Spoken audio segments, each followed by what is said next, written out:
Yes. There we go. Hello. Hi, everybody. What wonderful ambiance. Hey, everybody. Thank you. Yes, this is perfect timing. My yard service is in the backyard, right out the window here. Leaf blowing. So Looks really nice. We timed it perfectly. Yes. So we'll wait until he's finished. He's probably got YouTube on his Hey, phone. remember early on, Jeff, when I used to send feedback from places around the world, and you said you really like the ambient sound. That's right back at you. That's that, yeah. There was a time I was in Tampa, and they just there was a leaf blower right outside. At least one other time. I don't know. This is not the first time This it's has happened happened. a couple times, actually. Yeah. He's going. Does he think he's a Formula One driver or what? Ring, ring, ring, ring. Yeah, he's downshifting, upshifting. Yeah. He's a guy. He's a good guy. He's a little loud, but he's a good guy. The good thing is I don't think they have to do any mowing because I don't think the grass really grew since the last time they were here.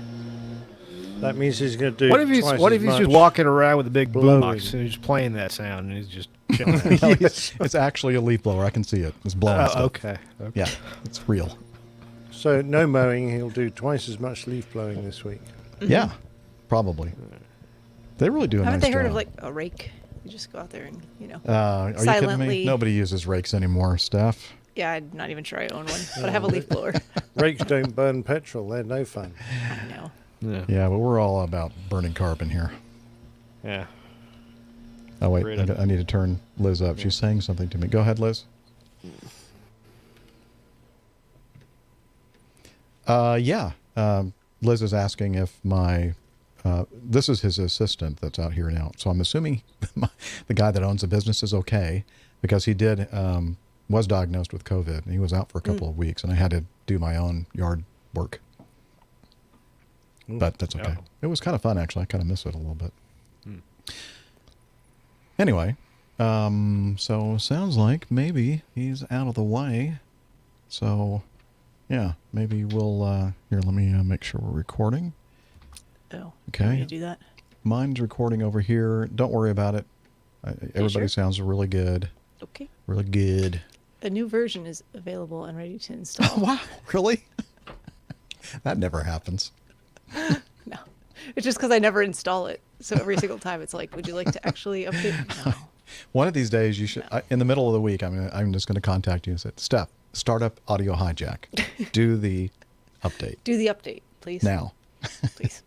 Before you do anything else. Okay, so we don't need to do the clapper or anything else. So, Okay. let me make sure everything else sound level wise is good. So, this is not a good sign. Liz is already sighing. She says, sorry. Stop the excuses, Liz.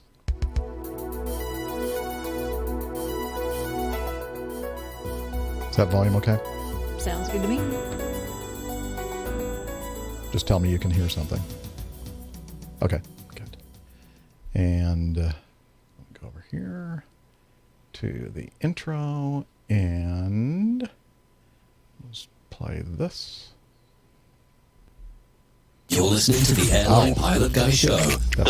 That sounds loud to me. Cockpit door. Okay. It's the airline. I will have to remember to put the fader down before I play that. Okay. I don't know. What are you doing, Nick? Can you guys hear me? Yeah. I hear you. Why can't we hear Nick? Well, Nick Can you can't mute hear yourself? us. We cannot hear you. It was working fine like 2 seconds ago. What did you do? Did you touch something? We told you not to touch it. No touching. We don't hear you. No touching. Don't touch this. Don't.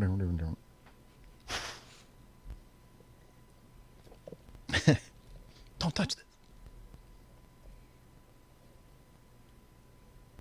Nada. Can you hear us, Nick? Okay. Sure. It's, charades. And he wants to Two translate words. what Nick's One word. charades are. 2 syllables. Okay, Nick says, sounds like movie.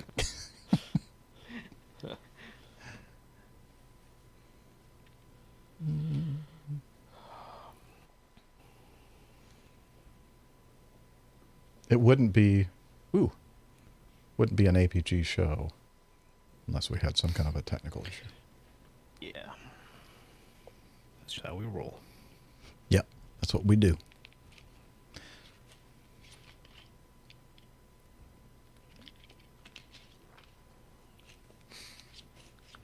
Is the PTUK still going on? I have no idea. I see a picture of a poppy blowing in the breeze. Wow, okay, maybe that's what they're doing right now. So it looks like they're probably wrapping up. Okay. All right, so it's time to start the show. Now that Nick's gone? Yeah. Okay. Perfect.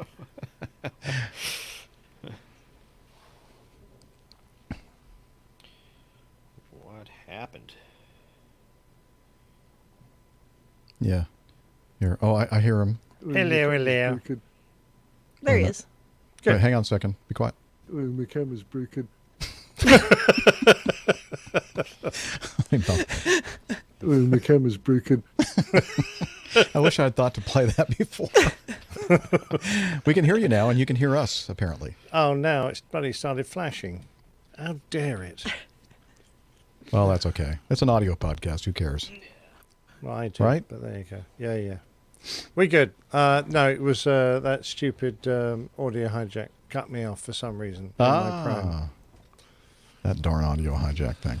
Are we playing them? Are we recording this year? No. This week? Okay, this No. year? No, that's fine. Well, I needn't have worried about it. No. then. I didn't have to turn it on. Didn't need to. Didn't need to touch that. Don't touch that. Boom, boom, boom, Right, boom. I'm going to All take right. these cans off and put something Okay. more delicate in my ears.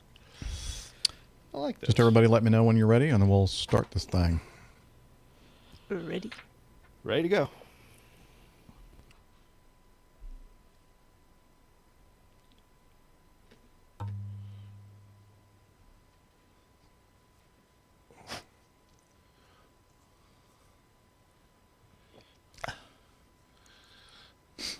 Can you hear me, Mother? We can. Yes. Yes, darling. Good. Yes, son. My favorite. We've already established he can't hear the high squeaky pitch. Oh, that's right. Yeah, that's true. Yes, son. High squeakies are no longer part of my repertoire. Mother, I believe your beard is getting quite a bit long. Okay. Yeah, I can't do a British accent. I can't do it. I cannot either, obviously. Okay. Well, it's as good as my American accent. No, your American accent's a lot better than my English accent, I don't know about that. sadly. Okay, y'all ready? Got a little thing to play All right. right Ready. before we do the regular Do this thing. intro. Little bit of All right, Homer. myself here. Humor, I mean. Not Homer. Well, maybe Homer too. It could be. Okay, here we go.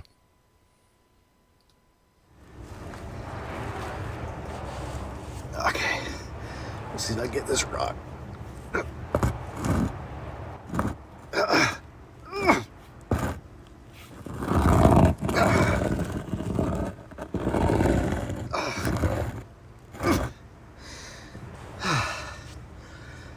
Oh, man. Fresh air is good.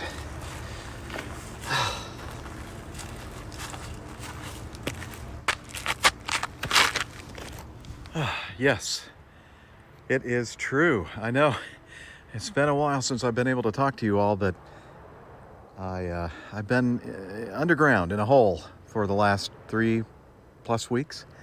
So hang on to your hats and let's go. You're listening to the Airline Pilot Guy Show. The view from our side of the cockpit door. WAPG.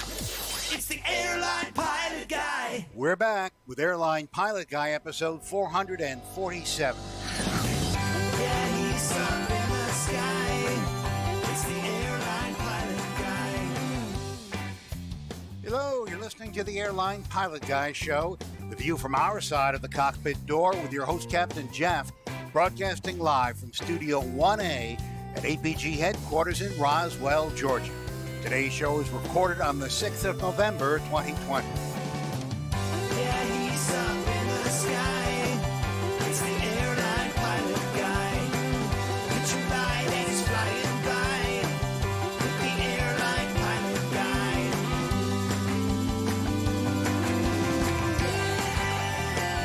In today's episode, an Airbus has trouble taking off outside London because too many passengers sat up front. The Air Force settles a lawsuit after accidentally killing a contractor during target practice. More news, your feedback, and today's plane tale, Orford, Ness. Get all settled in, tray tables and seat backs in the upright and locked positions, electronic devices powered on. I'm Radio Roger. Flight 447 is now ready for pushback. Thank you, Radio Roger. He's an award-winning TV and radio reporter, currently at the #1 all-news station in the nation, 1010 Wins, New York City. Oops. New York City! I thought I was going to correct that. Oh, well. I'll fix it in post. Welcome to the Airline Pilot Guy Show, an aviation podcast covering the latest in aviation news and answering your great feedback. I'm Captain Jeff, a pilot at a major legacy airline based in Atlanta, Georgia. And joining me today from her lakeside studio in South Kakalaki, doctor, skydiver, marathon runner, strength training junkie, IPA connoisseur, and commercial multi-engine instrument-rated backstabbing jumper dumper. It's Dr. Steph. So many things. Hey, it's really good to be back and see you guys. This is exciting. Glad to be here for whatever show number this is. Whatever, yeah, 447, I think. Excellent. Weren't you listening to Radio Roger? Yes. Yes, of course It was we a were. bit hard to hear him. He was lying on the ground. We'll talk about that in a second. And that voice that you heard, well, we're going to hear from him in a minute. But first, we're going to hear from another guy from his mobile studio in Covington, Kentucky. Is that right? Kentucky. Yes. A world traveler, airplane mechanic, Breitling cognoscenti, fitness hound, and international air freight captain. It is Miami Rick. I wear many hats, and I'm happy to be back. Happy to see everybody on board here. It's going to be a good one. Excellent. And also joining us from his studio in the English countryside, professional photographer, former RAF fighter pilot, retired captain for an international airline based in London. It's Captain Nick. Hi, Jeff, and everybody. I'm a bit confused. Steph is normally at the top of the list, but there's obviously some trick this week. Lovely to be back on the show. Okay. I thought I No, already Nick got is the only one that worries about the order on the screen. I'm very rank conscious. Now, It's the military in well, you are pretty rank, that's for sure. Yeah. So, what are we concerned about? The placement of the photos or the images? Yeah, the videos? yeah. Well, Oh, everything. okay. But yeah. Well, I mean, I think I did Everything. Didn't I do Everything's concerning. all the things. all the I'm pretty things. sure I I have introduced- concerns. Didn't I introduce Basically. Steph first? You did. Yeah, Okay. you did. All right. Oh, I must have missed that bit. then. You must have blacked I was out. opening my beer. That was what was happening. It takes a lot of concentration. Priorities. Yeah. Priorities. So, I can only do one thing at a time. I'm a man. So Nick mentioned something about our wonderful announcer, official APG announcer, but more importantly, he is a radio reporter for a big radio outfit up there in the nation's largest media outlet, which is New York City. He was covering a protest march just, I think, yesterday, or maybe it was last night. Thank you, Liz. And he actually got involved. And when I say involved, I don't mean in a good way. They were kind of pushing back the protesters, and he was amongst the protesters, and he got knocked over and trampled by one of the policemen on one of the bike riding policemen, but I don't think they were riding the bike at the time, but they got him up off the ground and dusted him off, and he says that he is okay. So sorry to hear about the altercation. Radio Roger, I hope you're doing okay. Yeah, definitely. Yeah. Yeah. Stay safe out Yeah, there. how much are you suing them for? I don't know. We'll have to find that out in Do the we get future. a cut? No, just kidding. Yeah, well, he's probably going to make enough that he won't have to do this APG intro gig anymore. You're right about that. Uh-oh. How much are we paying him? What, even after that pay raise? Same you're getting, Steph. Oh, okay. Okay. Fair enough. Recording the interest from the Grand Cayman Islands. It's going to be great. All right. Well, you know what we should do? We should probably get on to the news. What do you think? I like it. Go for it.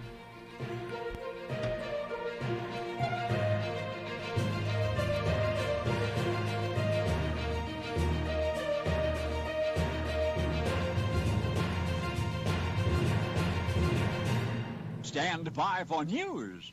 This is troubling. Avianca A320 at Pasto on October 27th, 2020. Hard landing and go around. Or as another newspaper headline says, an Avianca A320-200 refuses to land at Pasto's runway 20. I'm not going to do it. It refuses. I want to fly. Make me. Not gonna Stomp do my it. feet around. You know, I was going to do this a little bit differently, but I've already, I've gone past that now. I was going to pretend that this video that Liz is going to play was my first attempted landing in the 717. Go ahead, Liz, if you'll play that video. Okay. Yep. Yeah, there are a lot of overlays there. I think the winglets would have given it away, Jeff. Yep, I'm ready. Okay, now if we all want to talk, we can unmute ourselves. It automatically muted everybody. I think the winglets would have given it away, Jeff. Well, I mean, not everybody is as sharp as you are and observant as you are, Nick. Well, there are plenty that are better. They're coming in over the threshold and oh, yep, it was my landing. And there they go again. Look at the terrain around there. In a minute, you'll see, or a couple seconds, you'll see that it really drops off. And I don't know, Rick, have you flown into this place? Not me flying as a pilot, but I've been there, and it's a pretty gnarly approach. I went there when I was a kid, back in a DC-9, I think it was, and one of those mountainous, high-density altitude airports, and not a lot of room for error. I think there was something with the runway as well, where runway was coming apart or something. And it's a very hard runway. Yeah, well, it's a hard surface. I mean, morally, it's very hard surface. So, apparently, yeah. So after landings like that, it's not a not a wonder at all why it's coming apart. Yeah. So let's see. This is we'll read the narrative from the Aviation Herald from Simon Radke. An Avianca Airbus A320-200 registration November 281 AV, performing flight 8597 from Bogota. Am I pronouncing that right? Pasto, or is it Pasto? Pasto. That's fine. Pasto. Pesto, and it tastes very nice. Yeah, I was thinking it sounds like pasta. Landed on Pasto's runway 20, but rejected landing and climbed out again, leveling off at flight level 12 or 120. Huh? Hello? Oh, okay. I heard somebody whispering something. I'm thinking, did I screw up again? Yeah, probably. Let's see. Before positioning for another approach to runway 2, the aircraft landed on runway 02 about 25 minutes after the Bach landing. Now, usually in the Aviation Herald, they'll put the METAR so we can kind of see what the weather was like. And now, obviously, from the video, it's nice and clear, at least, below the ceiling. But it doesn't say anything at all about winds, because that data is not in the report here. But I thought it was kind of odd that they first tried to land on runway 20, and then they came back around and landed on 02. And I'm wondering if that had anything to do with the hard landing to begin with, high altitude. Maybe it was a straight crosswind, perhaps. Yeah, it could be. Maybe they thought, I don't want to try to touch down on that area that I just broke up the concrete or the asphalt, so I'll land in the other direction. Exactly. I don't know. But I'm trying to see here the airport elevation here. Pretty high. Let's see 50, it's a runway is at 5841, so almost 5,900 feet. That's pretty high. That's high. Pretty high. But I tell you, one of the things, I mean, and we've done this over and over and over again, but the whole Boeing versus Airbus thing, I mean, I've never flown an Airbus, and I intend to keep it that way. The beauty of You're having... thinking of retiring soon Wow. The beauty of at least what I'm used to, you know, just having that control of the thrust, because when you get very, very close to landing, it actually happened to me the other day, where you get a gust of wind or a sudden change of wind, I feel like by bringing the engine spool, the usually are short final, and you feel the kind of the rug pulled out from underneath you, you just kind of bump the power up a little bit, and you kind of rest that descent rate, versus having the at least when you're flying with the thrust and the climb detent, I guess the ground speed mini maintains your thrust all the way to touchdown, Nick. And can you right? But can you bump the power a little bit if you feel like you're sinking? You'd be unwise to do it with the auto thrust engaged, but there's nothing to stop you disengaging the auto thrust and using manual throttles, and nothing at all.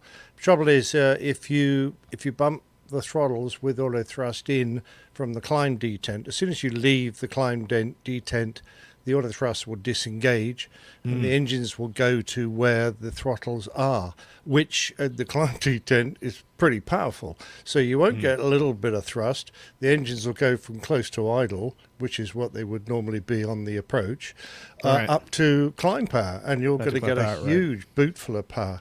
So if you're going to do that, the first thing you do is pull the throttles back and then disengage the auto thrust, and then start motoring them from there. If you're so you have to get them out of the climb detent, bring them back, and then push them forward. I mean, that's you pull them back until the little circles that are on the thrust gauges match what the current thrust is. So there'll be no change to the thrust when you disengage the auto thrust. It only takes a millisecond to do that. Whack them back till the needle and the little donut symbol are matched. Then press the red button. They disengage, and from then on you've got manual thrust. So that's the technical description of how you do it.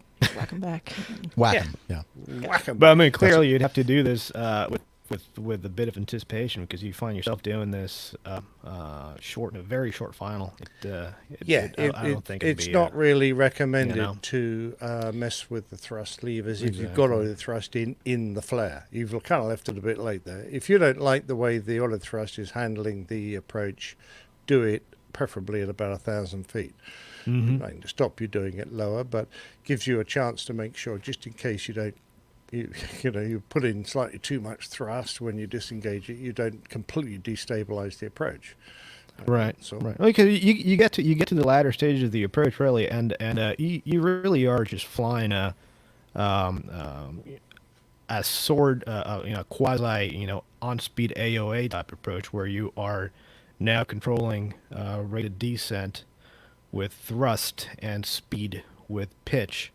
And so at least that's how I do it. I set I draw an imaginary line across my windshield there, put that where I want the touchdown to be, and that's going to maintain my pitch attitude.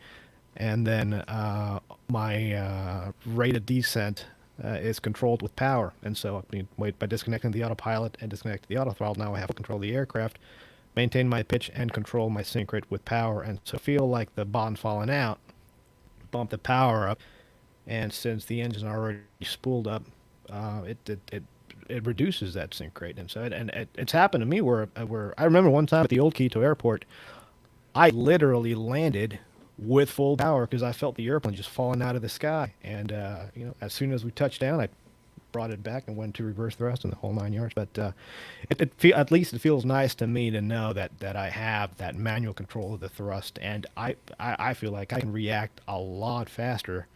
You can feel when the airplane drops even before the vertical speed indicator shows any change at all, and so you're able to immediately respond to that and react accordingly. But I have no doubt. Just preferences.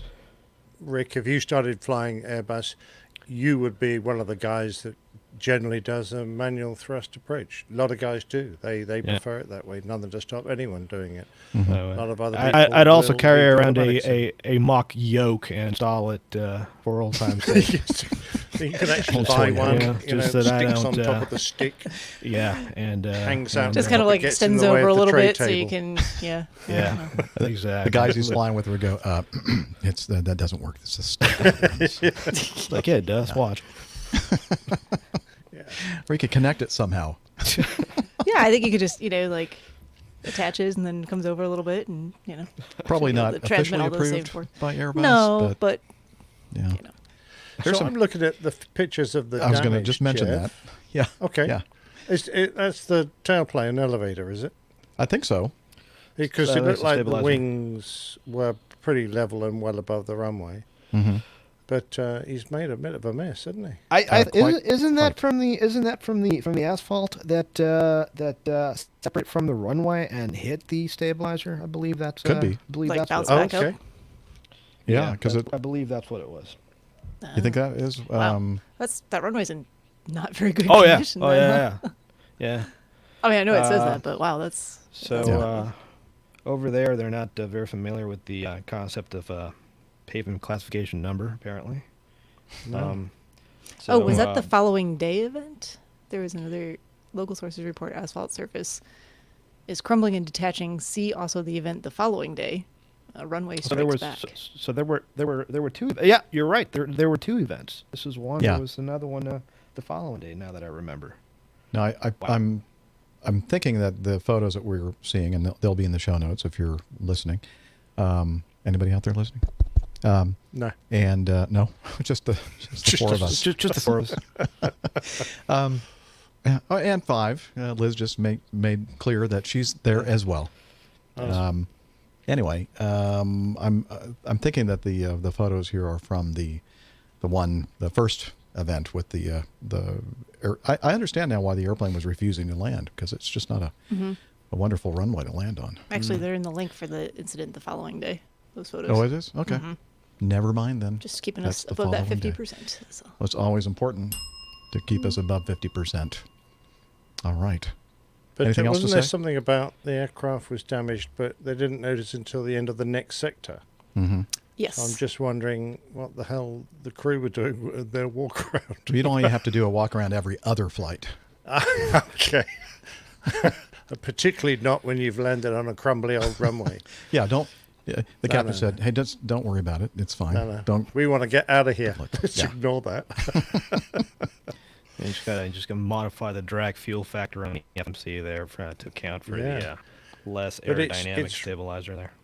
It's revealed Airbus's secret manufacturing technique for the tailplane.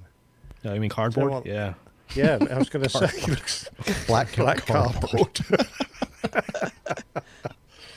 Balsa wood. Yeah. Liz, come on now. It's a nice light material. Actually, balsa wood is probably less offensive than cardboard, so good going, Liz.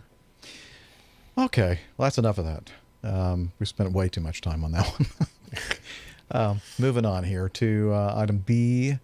This was sent in by Ralph Walker and Stuart Thompson. And Stuart says, mind you, this is Luton, home of a famous low-budget airline where most of the passengers are usually drunk before leaving the departure lounge on the way to Ibiza. Perhaps the weight of their duty-free hadn't been correctly configured. Thanks for all you do. Yeah, that's kind of unfair, I think. Maybe accurate, but unfair. The A320 Airbus was changed to an A321. I guess the flight operating was, they swapped out an A320 for an A321, but the passenger configuration was not changed, a report finds. A communication error meant too many passengers at the front of the plane caused takeoff issues for the pilot, air investigators found. And it meant that the passenger seating plan was not adjusted to the bigger airplane. The Air Accident Investigations Branch, AAIB, said it landed safely and the operator had since taken action. Well, not yet, Liz. I'll let you know when it's time for that. The Air Accident Investigations Branch, I just read that paragraph. The Operational Control Center, OCC, in Budapest, Hungary, or Budapest, sent an automated message to the operational handling department and passenger services department at Luton, but due to a technical issue, it was not received. This was noticed at the 14:05 GMT, and the OCC duty manager called the OHD to let them know of the change. Now why don't you show the first one, Liz? This is the load sheet, or the envelope, the data showing the safe envelope for loading, and the CG envelope, or where the CG should fall, and the flight CG envelope, and the CG with no fuel on board, the zero fuel weight. And this is what the pilot saw. And I don't know about you guys, but it looks good to me. Looks like everything is where it's supposed to be in the flight envelope. But show the next one, Liz. Yeah, that one is actually where all of the data points were, and you'll notice the red lines. They're not even on pointing. the sheet. No, they're not even on the sheet. Yeah, they had to get another piece of paper, tape it next to that one, into the margin. Completely fallen off the graph there. You know. Yeah, so the stab trim was not set properly for takeoff, etc. And so they're rolling down the runway, and let's see. I'm trying to find a good place to start with the narrative. Let's see. I should have highlighted that. It's a little bit farther. It's in like the next. Why don't you read the narrative where we should start reading? I can do that. Yeah. Okay. So they were accelerating for takeoff. And the first officer, pilot flying, initiated rotation for takeoff at VR. The aircraft, however, did not respond. The first officer pulled the stick to nearly full aft. The aircraft still did not respond, so the captain applied toga thrust, at which point the aircraft began to rotate, lifted off, and climbed out safely. The aircraft subsequently continued to the destination without further incident. Yikes. Yeah, so yes. They must have been at that point where it was too late to reject the takeoff, and they had to try to do whatever they had to do to get the thing flying. Luckily, the captain thought, okay, I'll just add some more power and maybe that will take care of things. And it did. They took off, and they didn't raise the landing gear until about 5,000 feet, because I'm sure they were all still shaking from that incident. Yeah. And wondering what the heck just happened. And so that's when they started doing the investigation of, okay, what's going on here? They asked the cabin crew to look at the cabin, and they said, yeah, everybody's sitting in the front. Nobody. So they took basically the seating for the A320 and didn't change anyone's seat assignments. Right. So just put them on a for, like, 21, which is longer. Larger, aircraft. Longer armament. So no one's sitting in the back. Does that not raise any alarms or like the cat? I'm not casting aspersions here at all, but I'm just saying the cabin crew's not asking questions like, why the hell is there sitting up here? It's just right. What's going on? Yeah, well, you'd have hoped, wouldn't you? Because they've got a distribution here of the where the passengers should have been in the four zones, 36, 32, 48, 42. They should have been evenly distributed throughout the aircraft. And the fact that there was an entire section of the aircraft that was empty, I'd have thought would have created a few question marks. But absolutely. Then again, the cabin crew aren't really trained to worry about such things. But you'd have thought someone would have gone, well, that's a bit odd. I'll just have a word with the captain. Oh, I don't like that bloke, so I don't think I'll do that. And it's one of those things where acceleration would be normal, because it's not like you're overweight. It's just a matter of the distribution of that weight along the in relationship to that center of gravity. Exactly. So it was great presence of mind by the skipper to bump that tower and get airborne there, because clearly if the FO wanted to rotate, they're past the V1 point, which means that you got to go. There's not enough runway to stop. So I must admit, this is one of the scenarios I used to spin through my mind occasionally, and I used to think if I had problems getting the nose off, the first thing I'd do is grab the trim wheel, just give myself a couple of turns on the trim wheel, because it's a pretty powerful control, and it's going to get you off the ground. Yeah. But Toga does give you a nose up pitch, but it's not as dramatic, that's for sure. Yeah. Well, they all can't be as good as you, Nick. And that's the interesting thing here. I mean, when you as part of as part of your pre-takeoff procedure, and this changes from airline to airline really, but it's overall it's all the same. As soon as you set you turn hydraulic power on, one of the things that you do is you set that horizontal stabilizer trim, and you do that for this very reason, because the way the weight is distributed along that the length of the aircraft has to be what's the word here, counteracted balanced? counteracted by the horizontal stabilizer, which creates that negative lift. And at least in the airplanes that I've flown, the trim that you set on takeoff basically gives you V2 to V2 plus 15, which is your engine out safety speed. So you're basically trimmed for that. But yeah, as Captain Nick says, the horizontal stabilizer is a very, very powerful flight control surface, because unlike the elevator, which is, you're actuating the aft portion of the the horizontal stabilizer, the stabilizer itself is the elevator and the wing platform of the stabilizer itself. So if you trim and you try to rotate with that, it is going to get you off the ground. Add to that the bump and thrust, and hopefully you should be okay. But it should never get to this point ever. No. So now, funnily enough, in my outfit, I don't know about how Acme works it. The guy who comes on and gives load sheet figures, etc., is the same person who actually does all the loading of the physical loading of the aircraft.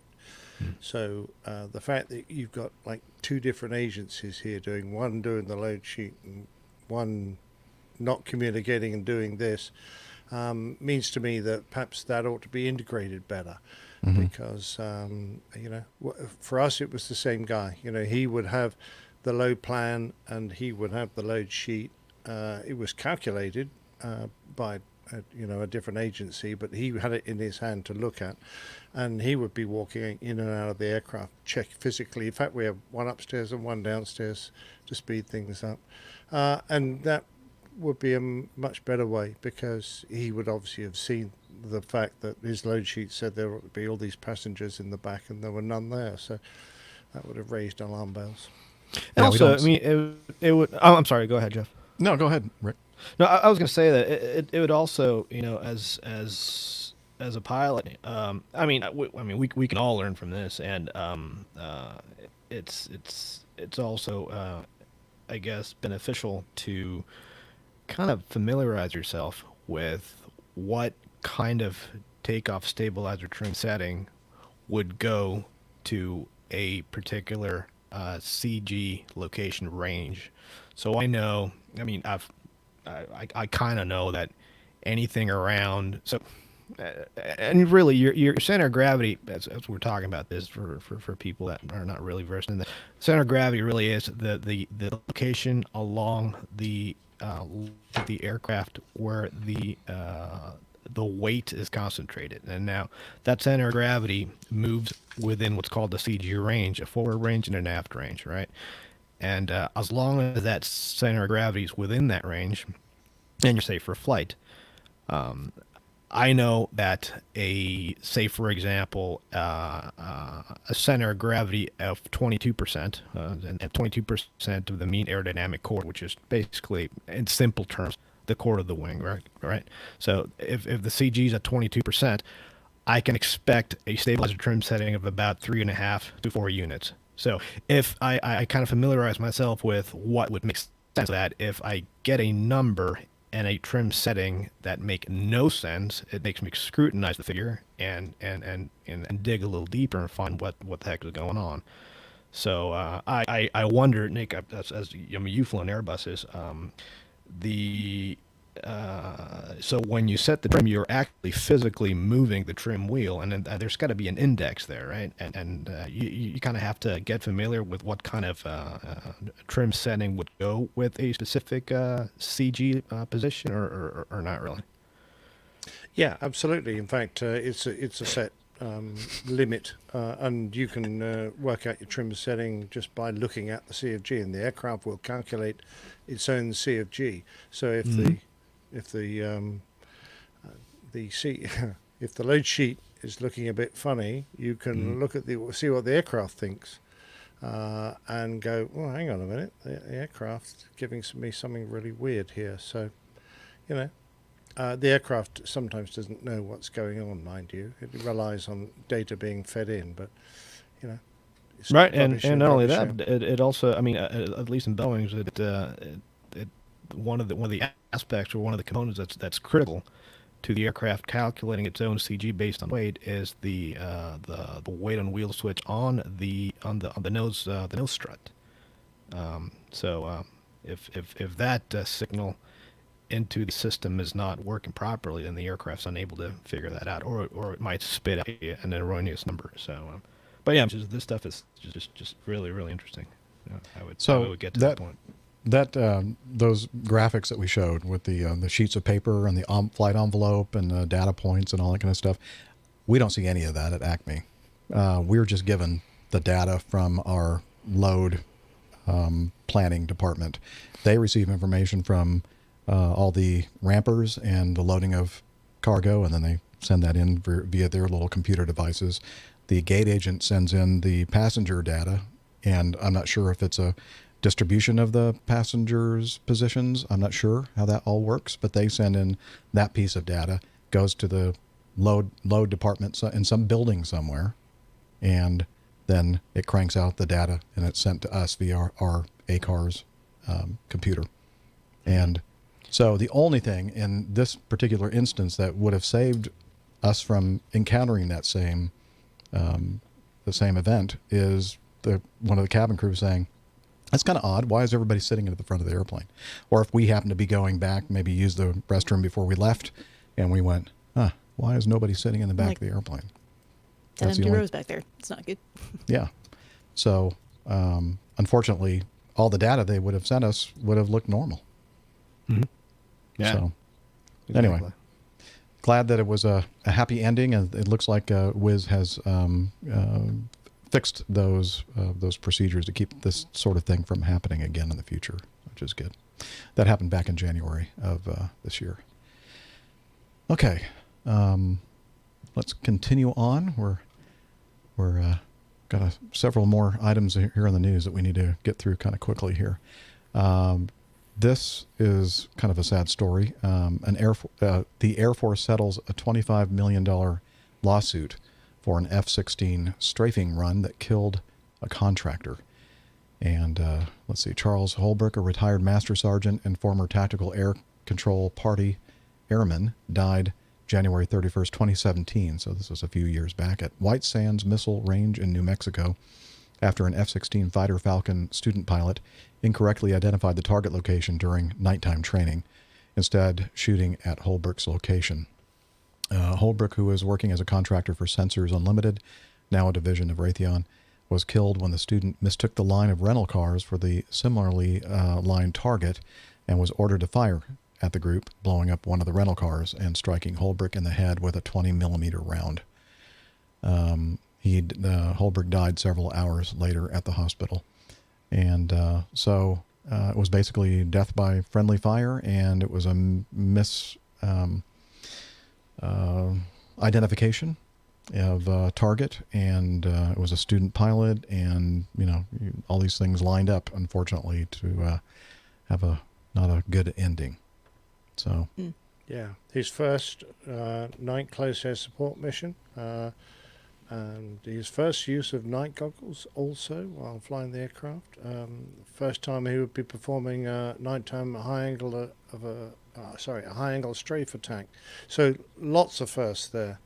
The guy was probably pretty maxed out, I thought, with all that going on. Mm-hmm. So you have to say that the likelihood of him perhaps making an error was higher than normal. But between the two of them, they certainly didn't spot that he had zeroed in on the wrong target until it was too late. Well, and it doesn't help, too, that the ground crew that was struck was less than half a mile away, and it was almost in an identical configuration to the target. Yeah. Yeah. Just a lot While of- live firing is going on, I'm a bit surprised that everyone wasn't undercover. I don't know if perhaps there's good reasons for that. I don't know how this range was being organised. It's not like it's the first time. I've heard of quite a few instances of misidentification of targets at night, and people bombing the range safety officer's hut, people bombing boats at sea that were fishermen and not floating targets. These things do happen, sadly. Yeah. Oh well. Oh. All right, moving on. Item D. An A321 brushed past a glider during descent into Class E airspace. This is from flightglobal.com. Yeah, Liz says an Airbus again. German. This was not their fault. So It just so the happens glider to that work was that way. produced by an coincidence. Airbus company. Yeah. You know, a Purely lot of coincidence. times. Is it an Airbus glider? Yeah. Sometimes we have shows where we have nothing but Boeing stuff going on. So, I like those shows. Balance. Yeah, I know you It's all do. Balance. You know, it's all just Weight and balance. Yeah. German investigators have attributed a serious air prox incident in which a Lufthansa Airbus A321 crew failed to see a glider to a decision allowing the jet to descend into Class E airspace during its approach to Hamburg. The encounter occurred northeast of Hamburg on 23 July last year as the 321 was being vectored for runway 23. In order to reduce the traffic load in the area, the Bremen radar controller gave the A321 crew an early clearance to descend to 3,000 feet.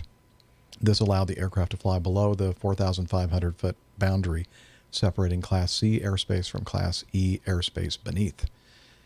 German investigation authority BFU says the A321 descending through 3,600 feet in a 25-degree left bank approached a Rolleden Schneider LS4 glider from behind. The 17-year-old glider pilot with 20 hours of experience had no way of seeing the Airbus, the inquiry states. She was not aware of any impending collision risk and could not initiate any evasive maneuvers. With no transponder, the glider did not trigger the A321's collision avoidance system. Investigators' analysis suggests that under optimal conditions, the A321 crew could have seen the LS4 about 26 seconds beforehand, giving a theoretical 13.5-second reaction window to initiate evasive reaction or action. But while the Airbus crew was responsible for avoiding the conflict through the see and avoid principle, the inquiry says the pilots would have been occupied by approach tasks, making continuous airspace observation almost impossible. Their view of the glider, it adds, was very likely obscured by the instrument panel. There's a graphic here. Liz, if you'll put that on the screen, showing the close proximity of the A321 on the right to the LS4 on the left. I think that's pretty clear. I don't know why they had to point that out. Oddly enough, though, some of the measurements are in meters and then the height measurement in feet. Yeah. Well, that's So quite 56 common meters, it's like in 183 aviation. We measure our height in feet and distance in meters. That's common. We don't. No, it's not. Well, you measure your visibility in statute miles, so Yeah, I can't. Which is feet. yeah, but At least we keep it that's feet to not. feet. Statute miles to statute mile. Anyway, BFU describes as incomprehensible the controller's decision to allow the A321 to descend into airspace occupied by traffic which cannot be detected by radar or collision avoidance systems, pointing out the sequencing pressure could have been reduced without taking the Airbus out of the protected airspace.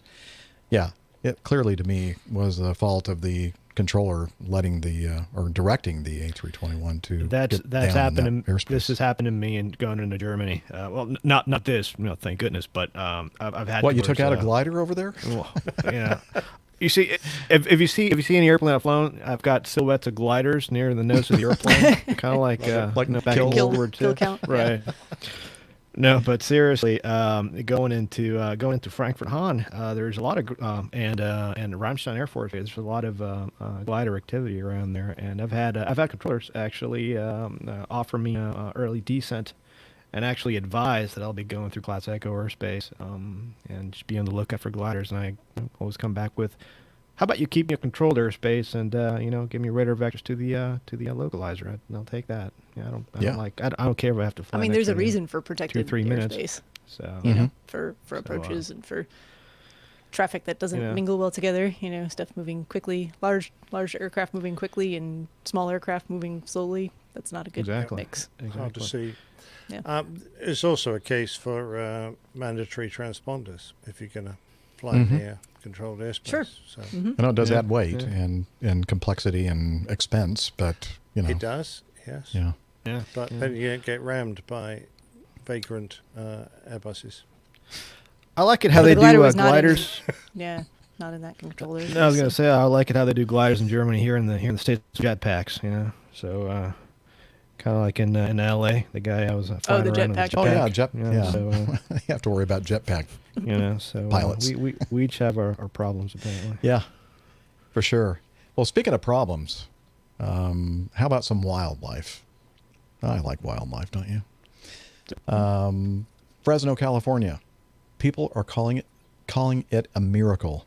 On Sunday at around 12:30 p.m., an owl landed inside a helicopter that was in flight, fighting the creek fire.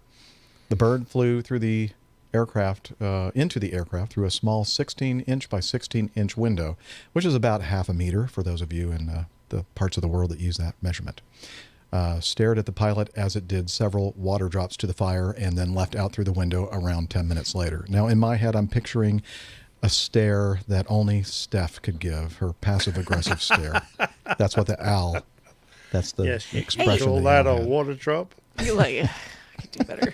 No, just screwing it up, man. No, I'm just thinking actually the owl wanted to just take a load off, Yeah, that's exactly thinking. I was about to say that. Just hang out I'm tired of flying around. You're doing some flying. It looks a little bit exactly. easier for you to do you're this going than where me, I'm so- going. Might as well hitch a ride. Mind if I just hitch a ride and Nothing wrong there. No, I love it. Pilot Dan Alpiner snapped a picture. You can show the helicopter. That was the one that the 16-inch by 16-inch window, I think, is the front right window. Pilot Dan Alpiner snapped a picture of his new unexpected co-pilot after it landed.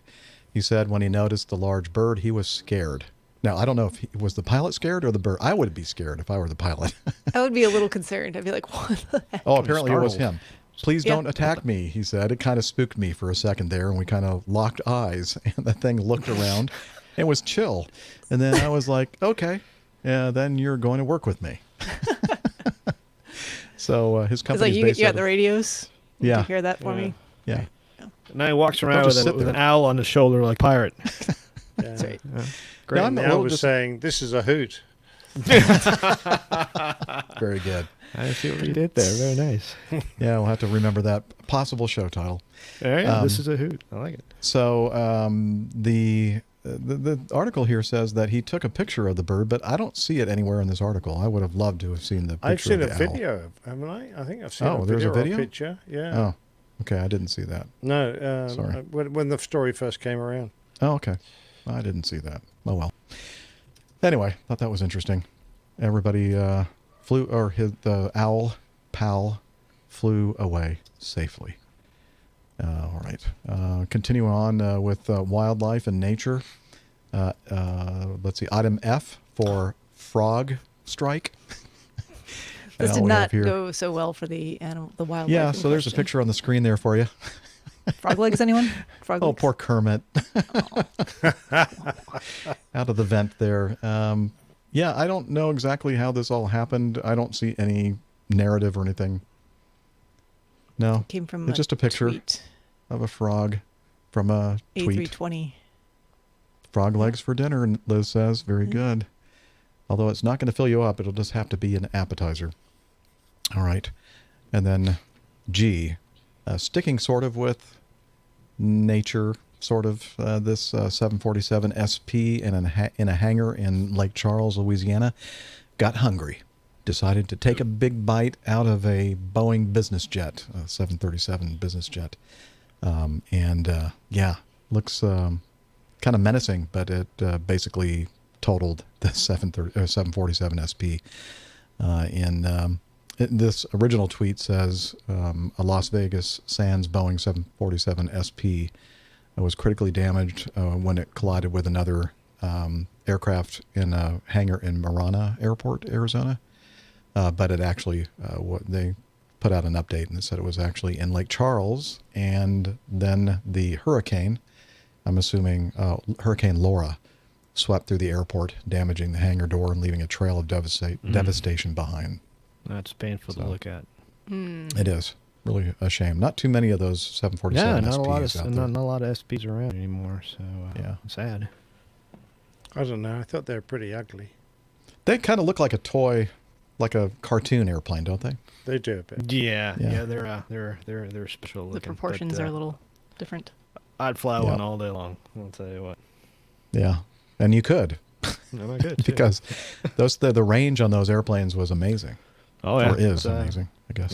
Yeah, before I believe the SB had the world record for distance until the 777-200LR came around.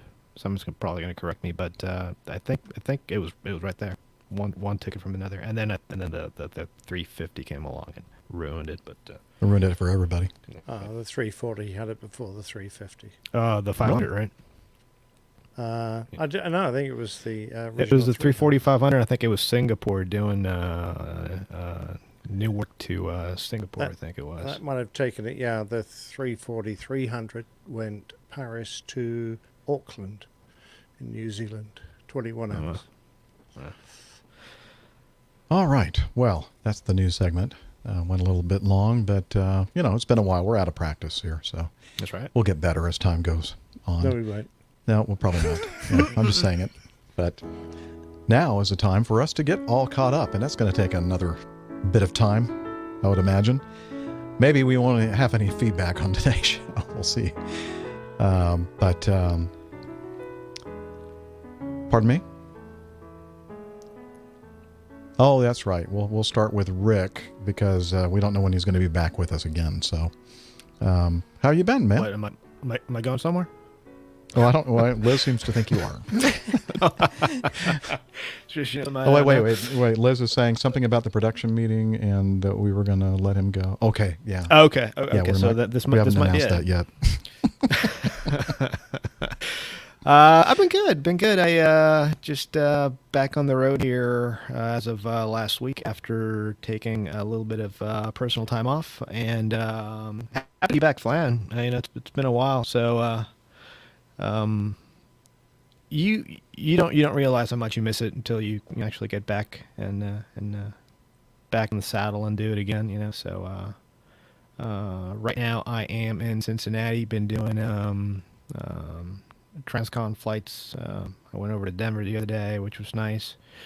Over to Portland. The one thing here, though, is that they're keeping us at airport hotels because of the situation here in the States these last few days. So layovers haven't been as much fun as they usually are, but it's given me time to kind of catch up on some work I got to do. But other than that, just great. Flying, loving it. Having a good time. I'm actually waiting to hear from our leader here, Jeff. How his training has been going. Who? What? I don't know what you're talking about. Hey, Rick, are we kind of coming in broken to you? No, not audio? at all. Okay. Not at all. Your audio to us is breaking up. We can still understand everything. It's just okay. For those listening, we're aware of it, but I think it's just the Wi-Fi. Could it be my that's in Wi-Fi the here? hotel. It might be. Yeah. Okay. Well, hopefully it'll get better. Let's see. Let's move over to Captain Nick. Yes, you down here. Is he muted? Yeah. I was somewhere else. Sorry about that. I was expecting Rick to go on for a bit. Oh, okay. Well, you and then can caught me go out. back to where you were then. Were you watching No, that's TV fine. I or? was just checking out world records for airliners. Oh, okay. So, Like we do. like you do. Mm-hmm. So, now things have been pretty good until COVID started to bite again, and we've just gone back into lockdown. So a lot of the things I was doing are now not available. But had a couple of nice things. First of all, I got sent this book. Okay, Hold Fast to Your Dreams. It is the story of George Lee. And I've been asked to interview George. George was 3 times in a row World Open Gliding Champion, which, considering he was holding down a job as a fighter pilot in the Royal Air Force at the time, was pretty good going. He then went on to a great career with Cathay Pacific, etc. Anyway, I've been asked to do an interview for him, so I'm looking forward to reading that book, and then I think it's probably going to go as a prize in PTUK. I also got a lovely gift. Bombay Sapphire. That looks good. From the A320 podcast. Matt and Andy, thank you very much indeed, guys. That was for a plain tale I did for their 100th show a while back. So I wasn't expecting anything. It arrived out of the blue. And considering it's blue sapphire, then it's Perfect. very apt. So thank you very much indeed for that. I think they're buttering me up for some more work. But the most interesting, the most interesting thing that happened was a little meetup I got with a lovely guy, and I've got some audio from that, I think. All right, I'll play it right now. Absolutely. Thank Captain you. Jeff, this is Nick here, and we're in a lovely pub out in Midhurst, and I'm with my son and his wonderful girlfriend, Bea. And I did hear on the grapevine that one of these great friends, called Reese, listens to our show. And, of course, never being one to miss an opportunity to say hello to a listener, I thought I'd pop over, order a nice meal at the pub where he works, and say hello. Reese, hi. Hello. Hello, Nick. This is all very odd. How are you? I'm very good. Yeah, very good. I'm glad to hear that. Yeah. Now, tell us how on earth you found out about the show, and what's your interest in aviation? So I've got about 280 hours. I fly a Christian Eagle at the moment, but yeah. So I try studying for my ATPLs at the moment. Oh, good for you. Yeah, I've got enough hours. I'm just doing my NOAC rating as well. But I did my PPL through Goodwood about 4 years ago. Okay. So yeah, and I've got about 12 aircraft. I've been flying Falcos, Super Decathlons, and I've had to go in an extra 300. But now. Oh, really? Yeah. Wow, that sounds amazing. But currently we're training to do competitions in aerobatics next year. So. Oh, really? Yeah. So we've got the Christian Eagle in the club. Oh, excellent. And that's great. The club fun. being Sport Air. Okay. So they're based at Goodwood. Excellent. The guy who owns it, Richard Sims, is just retired as a 7-4 captain for BA. Oh, poor chap. Yes, yeah. I'm very sad for him. But yeah, it worked out for him very well. Yes, I guess it did, yeah. Yeah, now we're inundated by instructors who are all 7-4 captains who've got nothing to do. Yeah, that's a bit of a shame, isn't it? Because you would like to work up hours, I Yes, guess. exactly. And I was going to do my instructor's rating, but it's on hold as well. Oh. And Goodwood closes when there's lockdown, so yeah. But other than that, I've just been checked out on the Christian Eagle, which was... Tell me about that, because I'm not familiar with that. So it's basically a pit special. Oh, is it? But a kit-built pit special. Wow. Rated to +9, -6. Golly. Impressive. And probably the hardest aircraft I've ever had to fly. Coming in sideways, looking down the cowling, and you've got 4 seconds at the end, basically, to flare in the side slip, straighten while closing throttle, and then committing and using your peripherals to go, there's the cones on each side, and I haven't gone over them. Let's hope for the best. Yeah, exactly.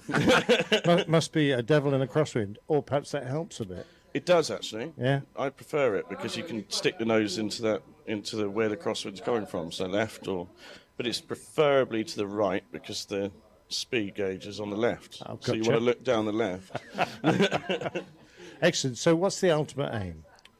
Fly commercially, fly professionally. That is the ultimate aim. Oh, good luck with that. Yeah. The best of luck with that. Thank you. Any words for the crew? Captain Jeff's just finished his conversion, hopefully, and we might be getting a show later this week. Oh, brilliant. Lovely to maybe speak to you guys, and lovely to meet you, Nick Anderson. Well, that's absolutely fantastic. The pleasure's actually all mine.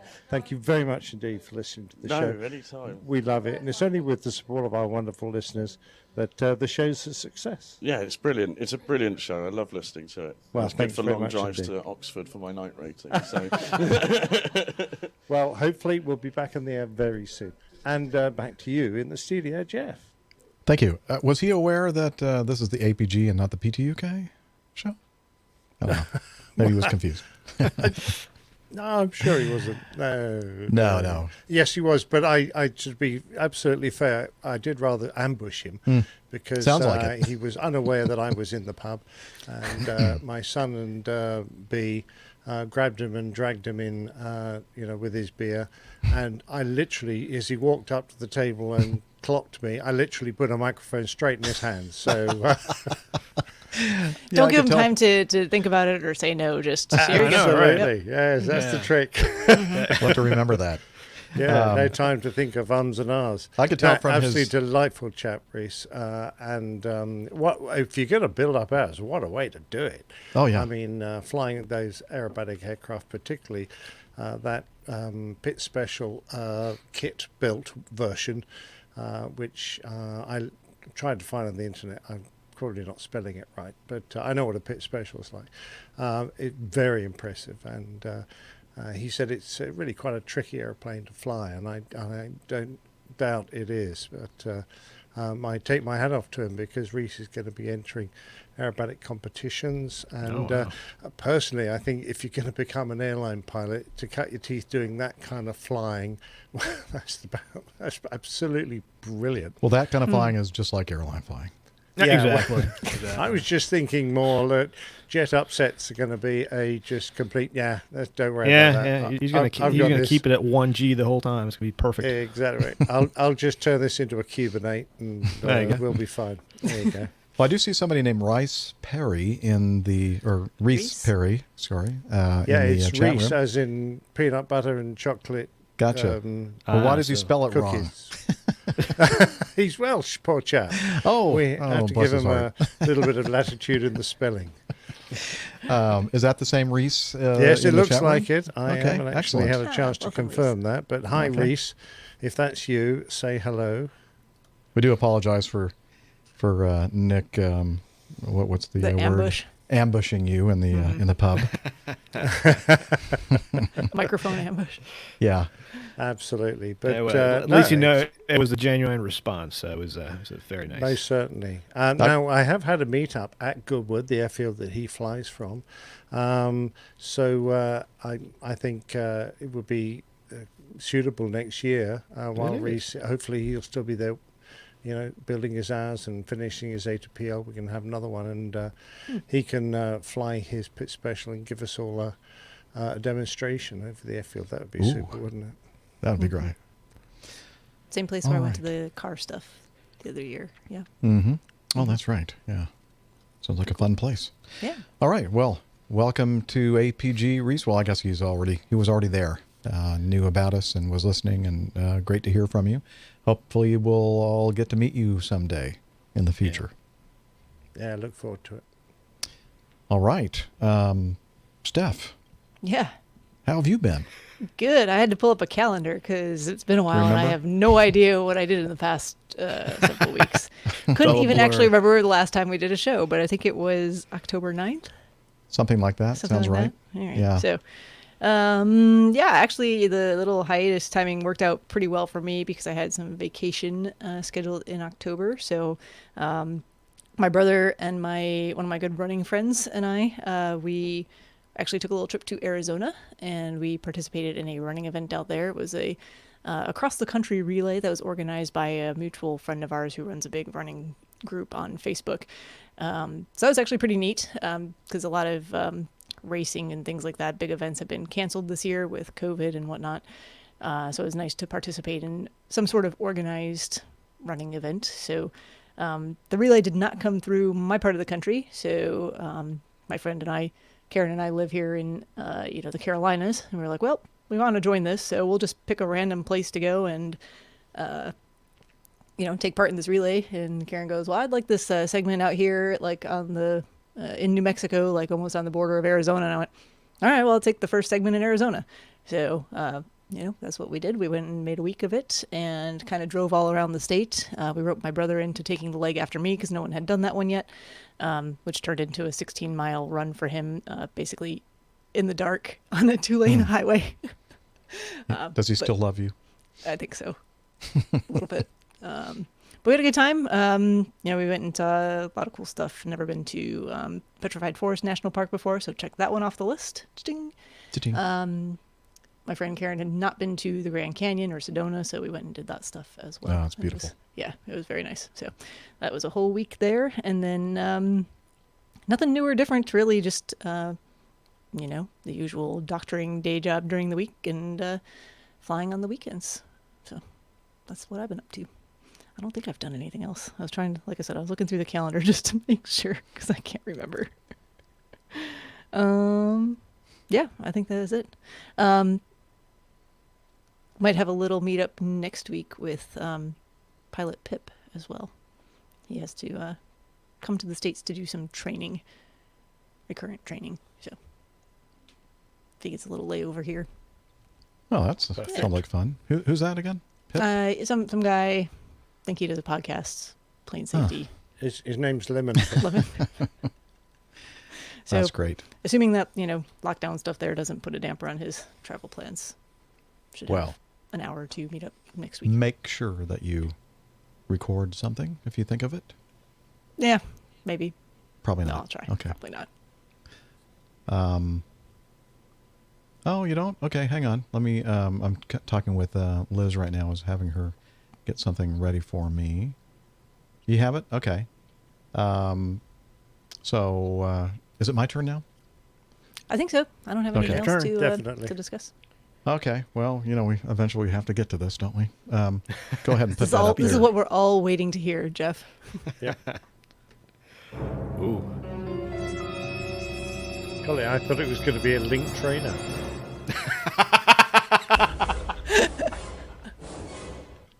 You did hear that sound effect Yes. going on there, didn't you? So on the screen on the video podcast is a generic picture of a full motion simulator. And that was my hell that I've been through this past month. Started training October 5th, and my simulator check ride, my final one, there were actually, a procedures trainer check and a maneuvers evaluation check ride in the simulator, and then a line-oriented flying kind of check ride on the 31st of October. And yes, it was scary, especially if you were the evaluator watching me. But I made it through, and he looked at my first officer and I and said, "Welcome to the mini dog fleet." So that's another name for the Boeing 717/MD95/angry puppy. Or mini dog, your choice. So made it through just fine. And I do apologize for everyone, especially those of you who are concerned, because the last episode title was Captain Death, and then the show just disappeared. No, and we didn't put out any more episodes, and I'm thinking, I'm wondering if people thought I took that literally. There were a few concerned emails that came in. Thank you, we did Liz, put for stuff on flashing social that up. media, but we know not everyone is on the social medias, Right. and we didn't We really tell have you any to. other way to We tell you to communicate follow us that. on the social medias, but not everybody does. No. So there we go. Thank you, Liz. That's the Grim Reaper, a very appropriate image to put up there. And anyway, so made it through the training, and as I was saying, I was hoping to be able to continue to do the show, and it's my fault because I haven't trained everybody else on the crew to do all the things that I do behind the scenes, especially after we've recorded the show. And, if I'd done that, then perhaps we could have continued our normal Well, every if you week paid show. us a bit more. Well, yeah, that's the other thing that I didn't want to do. So, they weren't really all up to speed on how to do all that on their own and without me. I could just show up and say some things, and, then I wouldn't have to worry about all the time and energy required after the show recording. But I realized I don't know, was it about the week point 1 week point, that I was going to have to put a lot more energy into this training than I thought. I was thinking that one of the reasons why I picked the Boeing 717 was that it's just another smaller version of an MD-88, MD-90. What could be different about it?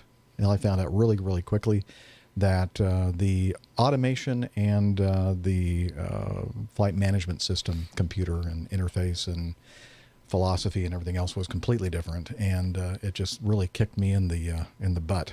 Told you, go to the 7576. Yeah, Rick, you know what? I thought about that several times actually while I was in 717 training, thinking, I think that would have been a lot easier if I'd just done the 7576. And I would have been your training buddy. Yep. But hey. So, oh well, hindsight's 2020, right? So, made it through, and then just got back yesterday from my Tuesday through Thursday IOE, initial operating experience on the airplane. And I thought I put out a crew log on that first day when I was driving to the airport that that day would be my first chance to land the airplane, because I just assumed I would be flying the first flight from Atlanta to Dallas Love Field. But I was very relieved to hear when I met up with my line check airman that I would be doing the pilot monitoring duties on that flight, and he would take that leg from Atlanta to Dallas Love. And I thought, oh, good. So pressure was off, at least for that first day. And then the next day, I flew both legs back from Dallas Love to Atlanta, and then Atlanta to Greenville Spartanburg, which was a very short leg. Like 15 minutes. Yeah, I think the flight time was like 20-something minutes. And we took off to the east, and we landed to the northeast. So everything was, a perfect flow, just in line, short as possible. Well, you didn't even put the landing gear up, man. Didn't need to. Almost. Yeah, we almost didn't have to. But so, Fast and Furious and all that kind of stuff. And then we, it's funny, on the second day, we were in Greenville Spartanburg at the Aloft Hotel, and Kevin said, what, you have any plans for today? Because the first day I had a little bit of a Zoom meeting, not really Zoom, but a StreamYard meeting with the crew, and just to hang out a little bit and, get caught up with what everybody's doing. And so I kind of excused myself from doing anything with Kevin that first night in Dallas. And then so that's, I think, why he was asking whether or not I had plans for the next day. And I said, no, it's wide open. He goes, all right, well, we get together around 4:00 for a debrief. And then he said something like, we'll maybe grab dinner after that.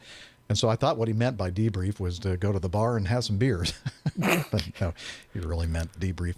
So we sat down in the lobby of the hotel and talked about vertical navigation, or what they call PROF, in the Boeing 717. So, which is good, because we needed to kind of talk about that kind of stuff. That's all part of the operational experience guide that we have to go over. And because it was such a short trip and most of the legs were pretty short, there wasn't a lot of time to cover that stuff in the actual airplane during flights. And then the next day, early start back to Atlanta, and then the last two legs, a Savannah turn, was my check ride to make sure that he could sign me off, and he did. So I got back from Savannah, flew that leg back to Atlanta, and then he basically said the same thing: welcome to the fleet, and you're good to go. And I'm thinking, really? I'm going to be on my own now? And because I already have a DC-9 type rating, that's all I'm required to do. I think like 5 hours total of time and 3 landings was all I'm required to have before I'm on my own. So hopefully the co-pilot on my next trip on Monday will be a nice, experienced, competent first officer to keep me out of trouble. No, you're going to do, it's going to be just fine. Happen, Jeff. No yeah, you're going to be fine. Yeah. You mean to tell me you don't like flying solo? I've flown solo a couple times. Yeah, I have to. Yeah, that's true. But I'm not the guy that, has to watch over everything. No, I'm just kidding. I'm sure I'm much more competent than I feel right now. It's just that when you get into a new airplane, it's just like, wow, this doesn't feel like, after flying an airplane for 18 years, it's just like you don't even think about it. You just know where everything is. You can close your eyes. You can put your hand over here and hit this switch. You know where everything is. And this is like, okay, I know there's a switch up here somewhere that I'm supposed to do. But, where is that panel? So it's just going to take some time, I think. But the airplane flies very similar to the 88 and 90. And probably more like the 90 because it has a VADIC system with the engines. And the roll on it is much more sensitive than the shorter wingspan. Probably has something to do with it. The geometry is a little bit different, but it is flyby control tab on the ailerons and the elevator, powered rudder, just like the other two airplanes. It feels pretty good, and it's got a good thrust to weight ratio. It's not that heavy, and especially now in these COVID times, we're not carrying a lot of passengers, and especially these short segments, the thing's a little rocket. So it's going to be fun to fly. I'm looking forward to getting comfortable with it. So nice. That is my training in the mini dog, and I'm sure I'll have more stories in the future. And let's see what else. Oh, I got I was telling the crew this before we started recording. I got a boo-boo on my thumb. I was doing my pilot monitoring pre-flight duties, and my first officer, line check airman guy, I don't think he did it on purpose. Kevin, if you're listening, did you do that on purpose just to see how I'd handle this situation? I had my thumb back there doing a check of the oxygen mask in the observer's seat, and he decided to adjust his seat at the same time, and all the weight of the seat and his body came down on my thumb, and I went, and he knew immediately that something was wrong, and he goes, "You okay?" I went, "Uh-huh." Yeah, I'm just missing a thumb here. I can't take myself out of this now. No. I've gone this far. I'm going to finish this thing. And so with throbbing thumb wrapped up in Band-Aids, blood going all over the place, I said, yeah, let's go. Let's do this. It's surprising how much that little area, right at the nail bed there, can bleed. Yeah. I did a similar thing in training at work one time. I was actually assisting and just helping open files of medication, and while the attending doctor was doing their thing with injections, and we had lidocaine in glass ampule vials, where basically the whole thing is glass, and there's a way you line it up, and you just kind of pop the top of it, and the glass breaks cleanly, and you're good to go. Well, this one didn't break cleanly. This one kind of crushed in my finger, and with very little force. So I think there was something actually wrong with the manufacturing of that bottle or something. But the glass did this; it just went into the nail bed there. So I was looking at your thumb boo-boo there and recalling that, and I just remember how much that bled all over the place. And I did the same thing. I was like, I'm fine. Give me just 1 second here so I don't bleed all over the floor, and I'll be right back. I'm just going to be right back. I'm going to go cry a little bit, and That's I'll come back and we'll be fine. Yeah. Yeah. Ouch. So, what was I going to say? That reminded me something of what you just said, Steph, but I can't remember.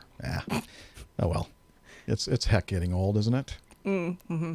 Yeah. Well, you wouldn't know, Steph. Talk about that a Yeah, little more. I don't know. I can't remember.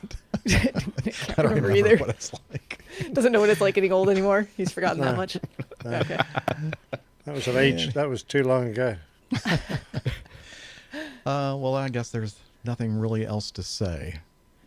Oh, well, We're no, back. I'm not finished with the intro. That's okay, Liz. We're good. We're good. She's directing me. She's making her money on this show.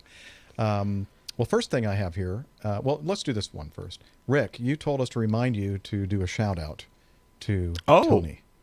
That's right. That's right. On my flight from Denver back to Cincinnati, I was at the so flew to Cincinnati, and my FO for that flight, he was going home, so he flew out of Denver, and I found myself in Denver with no FO to do the trip back to Cincinnati.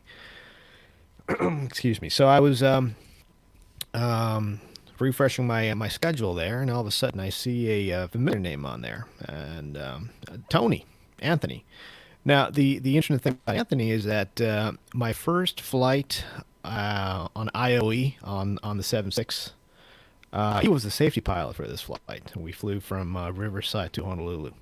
So I was at the hotel in the gym, and he walks in. And that's when I find out that he was going to be my FO for the flight the following morning, early in the morning. And so worked out a little bit, told him, hey, you want to get some dinner a bit later? He said, okay, let's go get some dinner. So we went downstairs, met up for dinner. And he starts telling me how back in the day, he used to listen to this guy called Miami Rick. I was like, yeah, that's, I think I've heard of him. And this is back when he was, and this is back when he was in flight Sounds school. vaguely familiar to me. I think I've seen him around. So every time I look in the mirror, exactly every morning. So he said that him and his friends that he went to school with down in Florida used to listen to the and still to this day listen to the podcast. And he said that it was very nice that we were all an inspiration to him and his friends to press on with their careers. And now we get to share the flight deck together. So. It was really nice, just such a great feeling to know that you've made a little bit of a difference in someone's life and been able to inspire someone to follow their dreams and to get to a position where you get to do this for a living. So it was really nice. That's awesome. I gave him the leg back to Denver, and I wanted to give him the leg to Denver, but he wouldn't take it. It's like, mate, go ahead. I mean, to Cincinnati, but he wouldn't take it. He just wanted me to fly it. So, well, Tony, you're in that 50% of the people that listen to the show and are inspired by it that actually succeed. So, good on you. Fantastic. Do we know those great, stats, good job. Jeff? Only Only 50%. I think it's actually probably quite a bit higher. I think we have. I think it's higher than that. I was telling Rick about this too. Like, that's really the cool thing about doing all of this is just there's such a wonderful community sense of this, and it's really great to hear from people who are kind of just going through the process. And I actually just saw we just got an email from someone giving an update on their training and whatnot. So we love hearing that stuff, and it's it's good for us to hear, but it's also good for everyone else out there to hear because it keeps everyone going, especially. In times like these this year. So absolutely, and I can remember just coming up through my training and back when I was going through all that stuff, and it would have made all the difference in the world to have a community like this one and a group of friends like this one to fall back on and to kind of push you along and to inspire you and to push you to be as corny as it sounds, the best that you can be, and this is what I think it keeps everything relevant too. Absolutely. If when you're in school, when you're in training, it's hard to. Sometimes it's easy to lose sight of the big picture of the final outcome. So it's nice to hear about people who are there and what they're doing. Yeah, it's easy to get demoralized. It's easy to get to get the wind knocked out of you, and it's groups like these and people like the community here that push you along and keep you going. So it just meant the world to me. Tony would actually come out and say that, hey, you guys really made a difference, and I thank you for it. So that's what it's about, man. Is this community is so supportive. And by the way, thank you to the community for being so supportive of me. I got a lot of well wishes and thoughts and prayers while I was in training, and that really meant a lot to me. And really, the reason why we've mentioned this before, you probably think we're just saying it, but we're not. The reason why we do this every week is basically to just kind of keep the community connected, kind of just, let everybody know what's going on with it, and have meetups and that sort of thing. And speaking of that, this would be cheers to that. Yes. Oh, cheers to that. And I have my survival beer, emotional support beer at hand. If you're wondering what I'm drinking, is this. I just discovered this recently. It's been out for a while, I think. But everybody knows that I love High Lie IPA, and that's that's like 7-point-something% alcohol. So you can't really have. Yeah, it does. After a while, you're going, wow. But man, you look in the mirror and go, pretty good looking. That's after several. Doesn't happen so much with this one. This is High Low. It's a session beer. It's made by the same company that makes High Lie, and it's about 4% alcohol. So, so instead of having beer goggles, you have a beer monocle. Exactly. And you got to drink a lot of these. Mix on a roll, and I like it. Just means you can have more. Yeah, I have to drink twice as many to kind of look the same. Anyway, so yeah, cheers to that, and great congratulations, Tony, and thank you very much for the kind words. And speaking of community, we have a bit of an audio feedback of a meetup that occurred with a former APG co-host and APG community member at large. And let's take a listen. Well, hello to the APG community, and this is former Captain Dana, well, soon to be Captain, I hope, again in the very near future. I am standing here in the Triad. I have a overnight up here in the Triad, and believe it or not, somebody was available to come meet me. And so I'm looking around. It's a beautiful, beautiful, clear night, really nice temperatures, and we've decided to come back to the same restaurant we were at last time when I was in the Triad because the food here is that good. Anyways, I'm not going to make any further ado because I'll talk a little bit more once I get the mic back from somebody, and I'll let him introduce himself. Here he is. Hey, it's Romeo Hotel from Opposing Bases, and it's always good to have Dana in town. We'll go out and find some good food.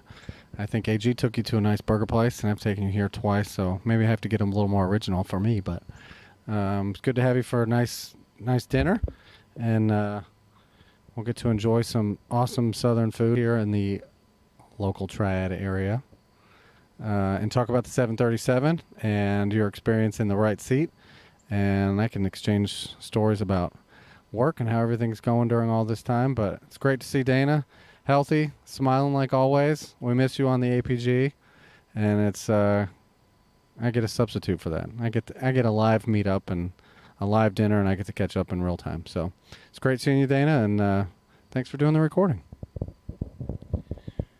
Well, RH, certainly always a pleasure, and of course Opposing Bases, which I listen to on a regular basis, love it, and just was listening to the flight instructor that he had on his last show, a very accomplished flight instructor. So if you don't listen to the show and you haven't listened to the show in the past, then I would highly recommend listening to that episode because it was amazing. This is a 50-year pilot that's a flight instructor, and he's a designated examiner, and he won the Wright Brothers. That's right, the Wright Brothers Award. And so it's just an amazing show to listen to. Anyways, things are going well, and I knew that I was coming up here to the Triad area, and I reached out to the guys, and they said, I'm available. RH, and AG is off doing his military stuff, so I miss you, AG. But certainly a great opportunity to meet up and chew the spud, as one would say, about things that are going on in the world. And we really do hope everybody out there in the aviation world is coping with COVID, and things are going well for you. In the meantime, I'm going to send it back to Jeff in the studio. Hope you have a great day. Bye-bye. Yes, I love Bases Opposed with Arhag, the host. Did I get that right? RH and AG. Why am I the only one here? Now, who put that back up there?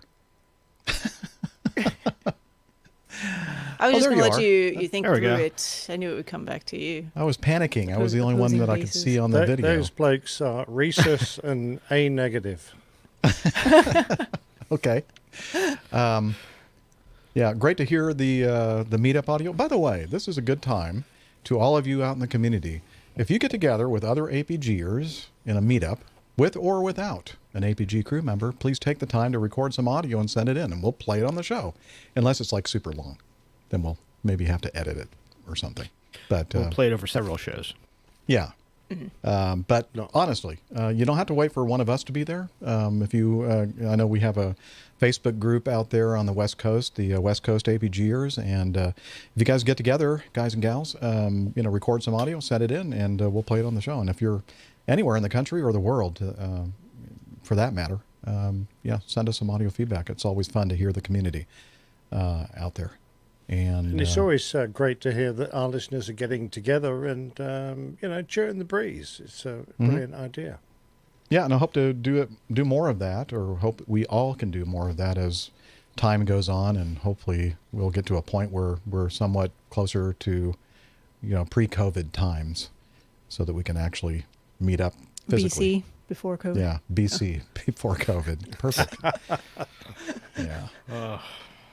Yeah. Let's see, what else was I going to say? Oh, speaking of Opposing Bases, I was very saddened. I take these long walks, like usually 5 to 7 miles beach. every day.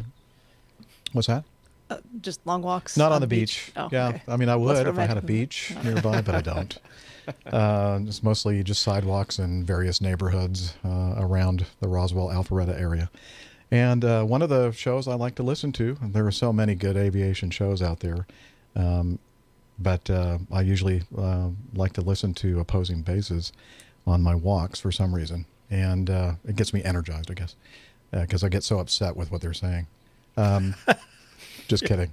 But one that I was listening to a few weeks back really kind of made me sad because it was a guy sent in some feedback. I think it was like Shane or Sean. And if you're out there listening, you know who he probably isn't, because he said he defected from the APG and now is a full listener to. I know. Listen, we were so nice to those APG guys, and now they're stealing our listeners. I know. We did so much to support that show and encourage and That's all the that last kind of time. stuff. I'm And those, not really and sure I I can really, honestly, blame I was them. like, a little tear kind of peered out of my eye, and I'm thinking, oh my gosh, I feel abandoned. I don't know why you can't do both, Liz. That's a good question.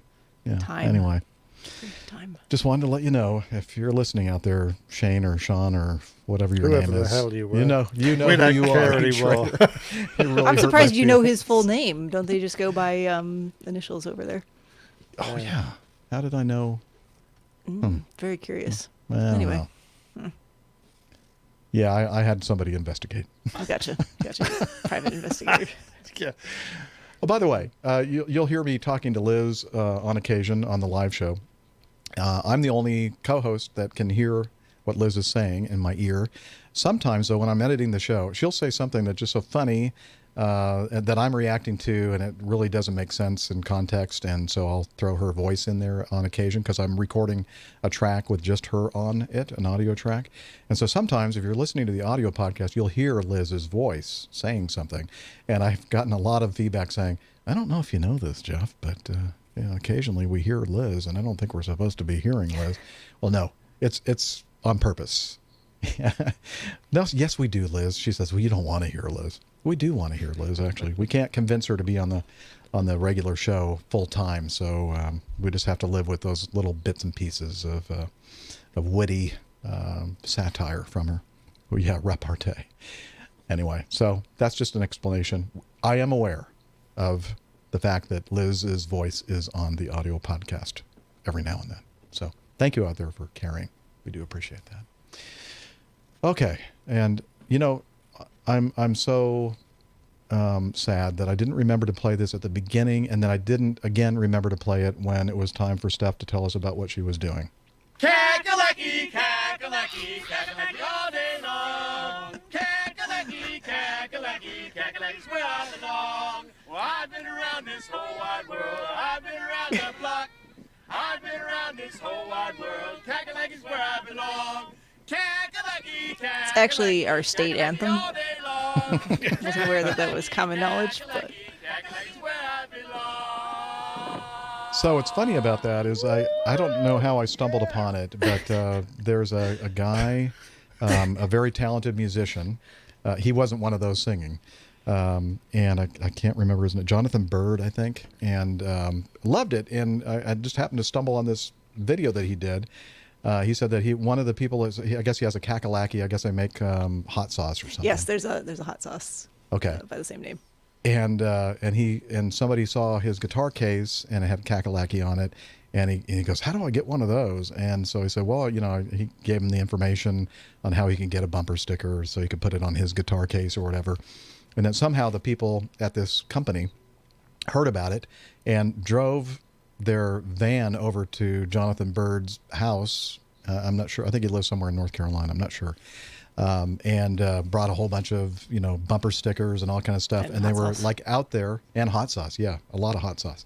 And they were out there talking about kakalaki, and then they sang that song for him. And so he recorded it. So I thought it was pretty funny. I thought that was the Kakalaki State Choir?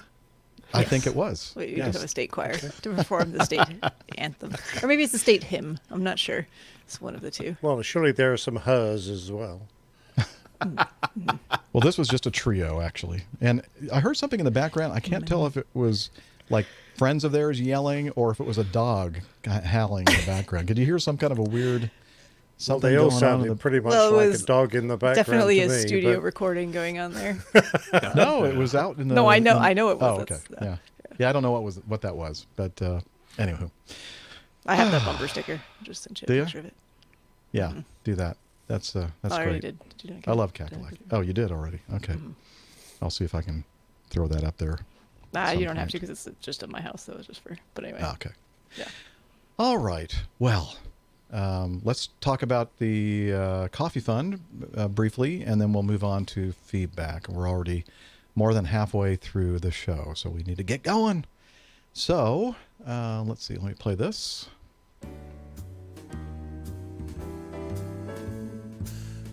Johnny, how much more coffee? No thanks. I love coffee.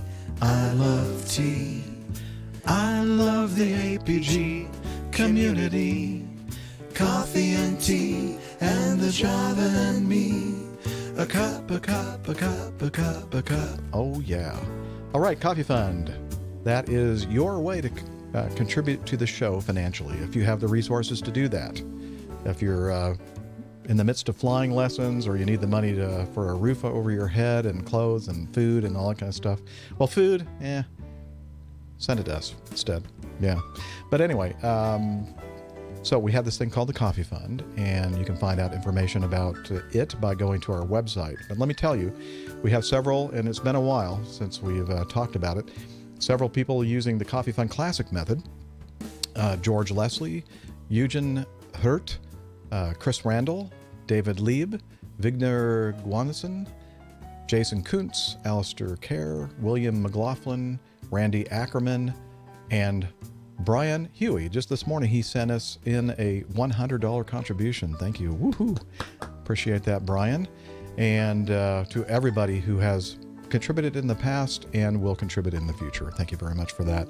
That's the classic method. We also have a Patreon thing. You can become a patron of the show via Patreon. And since the last show, a new producer, Duncan Jones.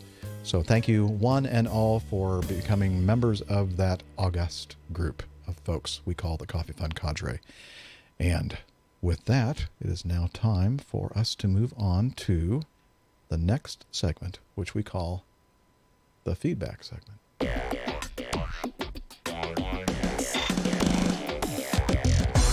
Captain, incoming message. I could tell I'm out of practice with this. A few weeks off and I forget how to do all this Little stuff. rusty. Little rusty, yeah. Oh, okay, I need to do this here. Yeah, I do need to practice my flows, for sure. That is the music we like to play when Ivor or Tarquin or both send us feedback. This is from Ivor.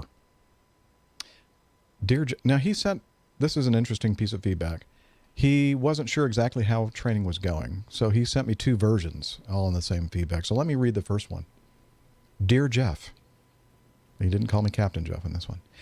So sorry to hear that you managed to balls up a training course on an aircraft you already know how to fly. To say we in APG land are somewhat deflated is an understatement. Of course, there will be good reasons for this dismal and frankly dismal outcome. Firstly, we must consider your declining human faculties. Let's be honest, you're not the spring chicken you once were. Age is a cruel mistress, and it looks like she's dumped you.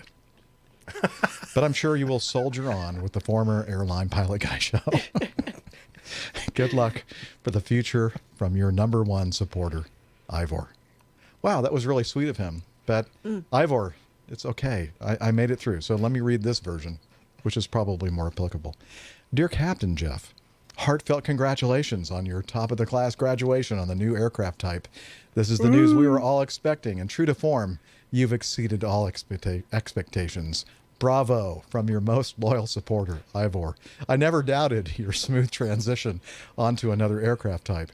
You can now concentrate on your future flying and podcasting careers. Good news for everyone. Looking forward to many years of top-quality flying from you. Love, Ivor. I love it. That's Love it. That was That's great. perfect. You know, Covering the Kind bases. of a contingency guy, huh? Like, Absolutely. You got to have a plan B. We always talk about that on the show. Yep. Oh, man. All right. Oh, this is interesting. We haven't heard from Captain Jerry in a while. Our listener Bruce sent this in. I hope you're all coping well with the present difficult times and still have a positive view of the future. I thought I would keep you up to date with Captain Jerry and what he's doing at the moment. So, here's another clip from his show that he kindly and naively allowed me to send to you. Keep safe, Bruce. And do we have the overlay up, Liz? Okay, awesome. So let me play this little excerpt. No, Jonathan, I don't think your narcolepsy necessarily prohibits you from becoming an air traffic controller. I think you fit right in at Atlanta ATC, for example. Well, now it's time for the next part of the show, something I'm sure you've all been looking forward to, where you get to ask me. Now, we have a lot of questions that we've compiled and boiled down to a quick-fire set of questions that we're going to do now, and well, I hope you enjoy it. Yes, it's time for Ask Jerry. Now, Jerry, I hope you're ready for these questions, because they're going to be coming at you rather quick. Oh, there appears to be a delay there. I heard you then talking as I was talking, Jerry, but I hope this goes okay. Right, are you ready? Well, I'll take that you're ready. So, first question. Do you take extra precautions of any kind when you take off in cold weather, or do you just go ahead and take off? Go ahead. Right, well, here's a good one. It's just an hour before you take off, and nobody will find out, and somebody offers you a glass of whiskey. What would you do? I check for ice. Right. Well, here's a tough one. You're just about to land, Jerry, and you're 50 feet off the runway, and you get the call to go around. Now, would you refuse to do that, or are you the kind of pilot that always follows air traffic control instructions? I'd refuse, of course. Okay. Well, Jerry, I'm sure you could describe to us the scenario where a pilot has lost total situational awareness, but he's content with that situation. Well, I always hope I remain that type of pilot. Oh, good Lord. Well, final question. What is your opinion of the head of Delta Airlines? He's fat, dumb, and happy. Ask Jerry. Nice. Yeah, ask Jerry. Make him hide. Just ask me. Oh, brilliant. So latency can be a very dangerous thing. Yeah, absolutely. Gotta know which question you're answering there. Yeah. And just to be clear, that everybody knows, I do not fly for that airline he just mentioned. I fly for Acme Airlines. Yeah. That's true. That was good. Yeah, latency can really end up With giving you the wrong. delayed ejaculations. Yep. And that is a perfectly appropriate. That's if you say something like that, an outburst is an ejaculation, a verbal outburst. Look it up if you don't believe us. Actually, don't look it up. Don't look it up. Well, yeah, you will. It will not return the search. Go to a dictionary first. Items that you're looking for. Yeah, Paper, preferably. Yeah. Don't look at. Paper. Don't put that No, word in. don't put tissue Google. paper. Yeah. Okay, just be careful out there. Be safe. All right. Well. Well done, Jerry. Very yes, good. Jerry / Bruce. Glad to know they're that's still awesome. going strong. Nice Yes. English accent. I was very impressed. All right. Well, I do believe Bruce is English, is he not? Yes. All right. Nice American accent. Yes, he does a great case, American yes. accent. Jerry sounds just like somebody I know. Anyway, we have another installment of the training escapades of Captain Dana on the 737, and this is the third installment. And I think we should take a listen to this. What do you think? Sure. All right. Here we go. Well, hey there, APG community. I hope you're enjoying some of this information I'm sharing with you. I'm sure with me you're bored and tired of hearing everything I have to say, but, well, maybe somebody out there will enjoy it. So here you go. I'm going to start talking a little bit more about, as I was going through the simulated training sessions on the maneuvers, learning how to fly the aircraft. And on day number 2, I show up, and, we're now going to have full motion. It's an exciting day just to get to feel the aircraft, see how it really flies. I mean, as well as the simulator can mimic it. And I'll tell you, the 88 simulator was okay, but the 737 simulators are actually much newer, and they are much more like the real aircraft after I've experienced both now. So taking a look at day number 2 here, it looks like my second day. It was my first time ever actually landing the aircraft with motion on and learning how to take off, which, the 737 is a low sitting aircraft, so it sits pretty low to the ground. But funny enough, I everybody's really cautious, especially the 900, on how long it is. But it actually sits a little higher than the MD-88 and MD-90 did. So, it is an issue because of the length, but it's not that much more of an issue, actually, than what we were dealing with the 88 and 90. It's just the difference in the rotation, and it's kind of a 2-stage rotation. What you want to do is kind of get the aircraft's nose come off the ground a little bit, let it accelerate, start pitching up a little bit more, and then you feel the aircraft come off the ground, and when it comes off the ground, then you start pulling back even more to your pitch target out attitude of about 15 degrees, nose up.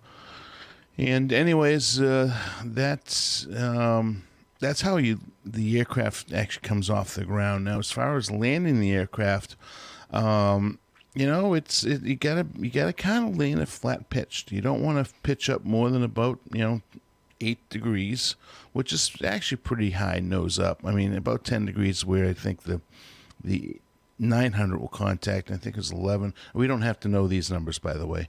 11-ish degrees for the 800 and about 14 degrees for the 700, which is no longer going to be on property. So I'm never actually going to get to fly the 700. But anyways, so you kind of come in a little bit of flare. About 30 feet. You pull the nose off. Up a little bit. Start bringing the power back, and then. Just touch the aircraft down very gently on the runway, which is what you always try to do, isn't it? Correct?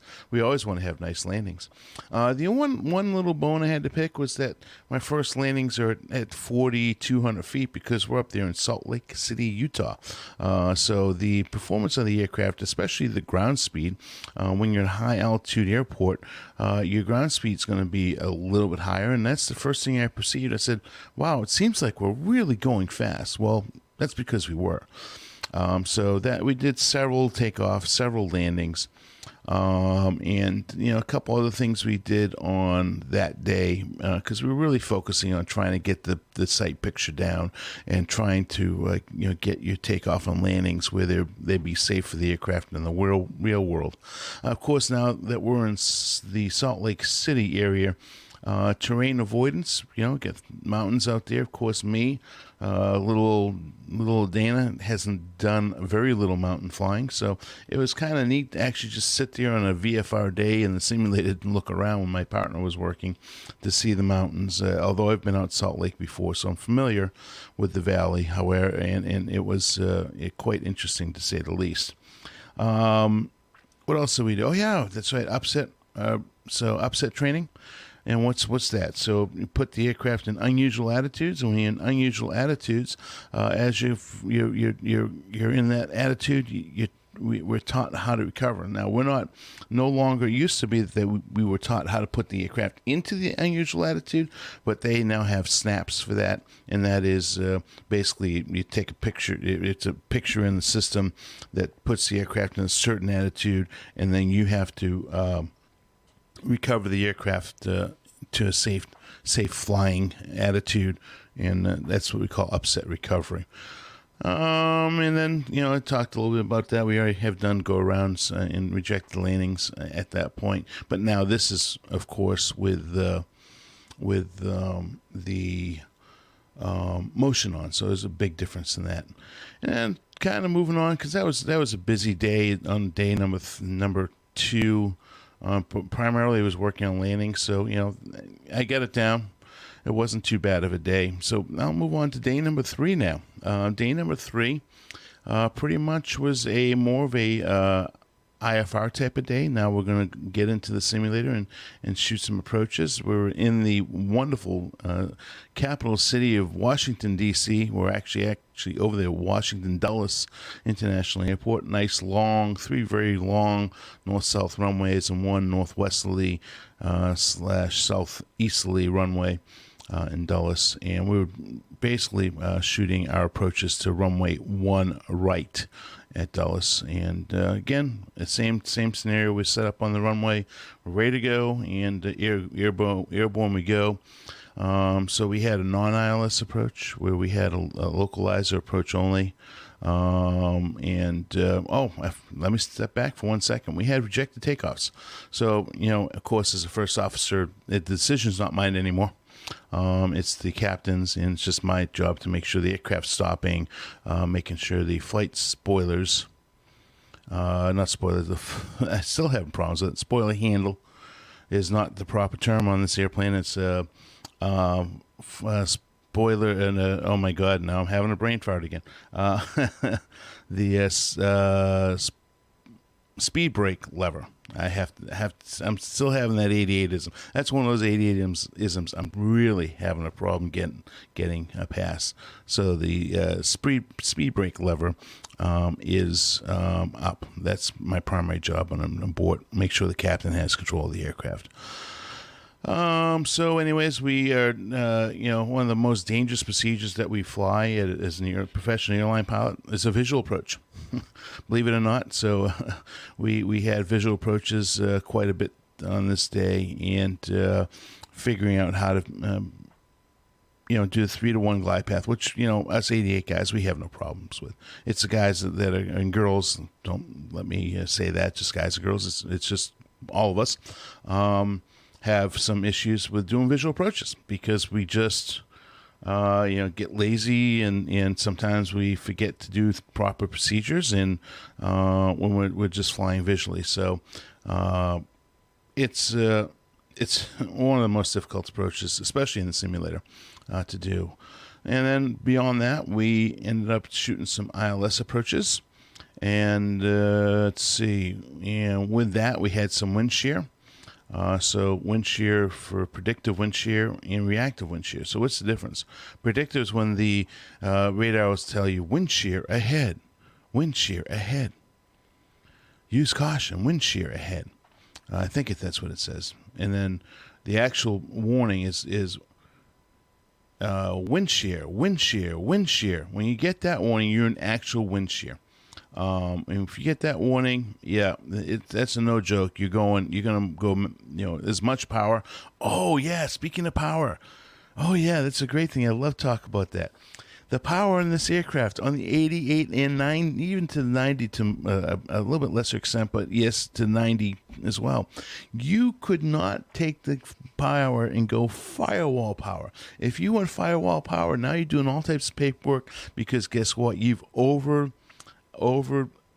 temp the engines, and on the 737 you can firewall the power all you want. It's going to just go all right up to its max power and will never over temp the engines. As a matter of fact, if you have wind shear, it's a power up and then you continue on because you do not overspeed or over temp the engines.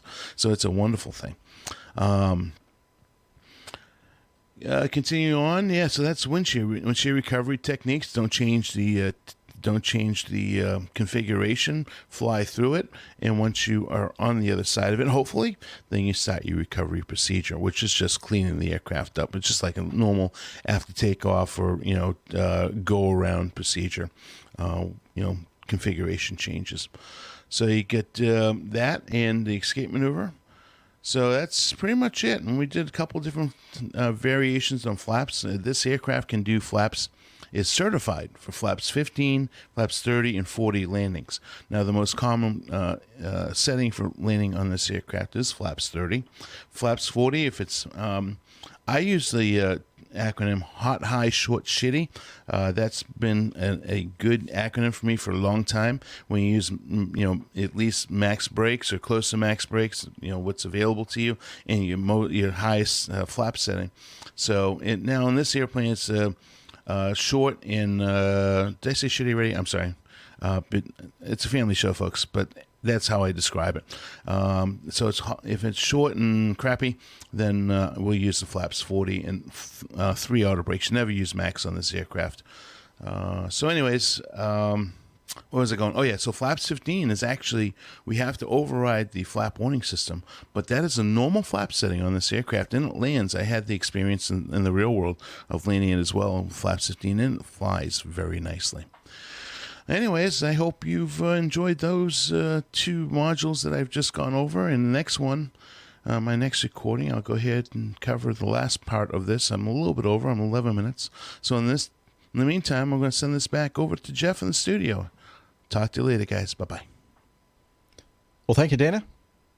I'm sure that our community will find that very interesting to hear all the stuff that you go through in training.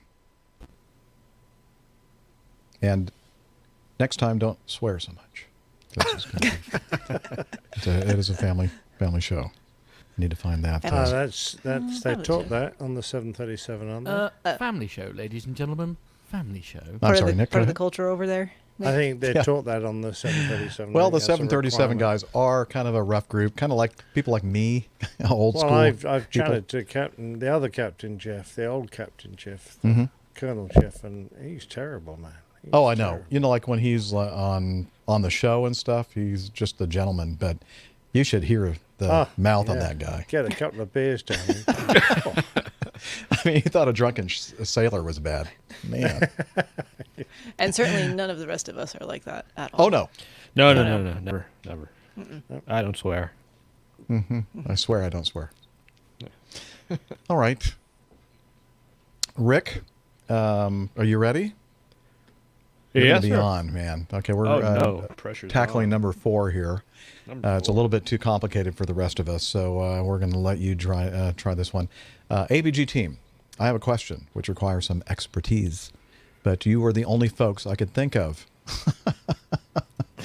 That's my first mistake.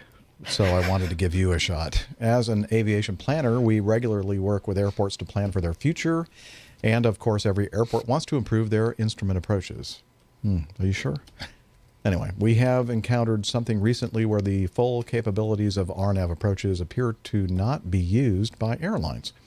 The RNAV approach plates include LPV, LNAV/VNAV, and LNAV. The lowest minimums, not yet. The lowest minimums are the LPV approaches, but we have been told that most airlines are not able to fly the LPV approach. For context, an airport will have LPV with a 300-foot ceiling, 1 mile viz, LNAV/VNAV, 700-foot ceiling, 2.5 miles viz, and LNAV, 600-foot ceiling, 1.75 mile visibility. The FAA is not adding ILS to many airports, so the use of RNAV approaches is the best way to improve access. For example, it would not be difficult to add approach lighting to an airport and lower the LPV to a 250-foot ceiling, half a mile viz without the cost for a full ILS. But if airlines cannot use the LPV, then the benefits are not realized. So can you help me understand why airlines might not be equipped/trained to perform the LPV, and if there are plans to change equipment/training in the future to make use of LPV? An avid listener, and again, this is from Kent. What do you think? What say you, Miami Rick? Well, I think it comes down really to just dollars and cents. But before we get into that, I want to explain a little bit about what an LV is and what the difference is between that and your run-of-the-mill LS instrument landing system. And I've actually flown LPVs, and they're quite interesting. So let's talk about what that means. So LPV stands for it's a localizer It's approach with localized performance with vertical guidance. So basically, it's an RNAV approach and an area navigation approach, which provides comparable accuracy to a Category 1 ILS.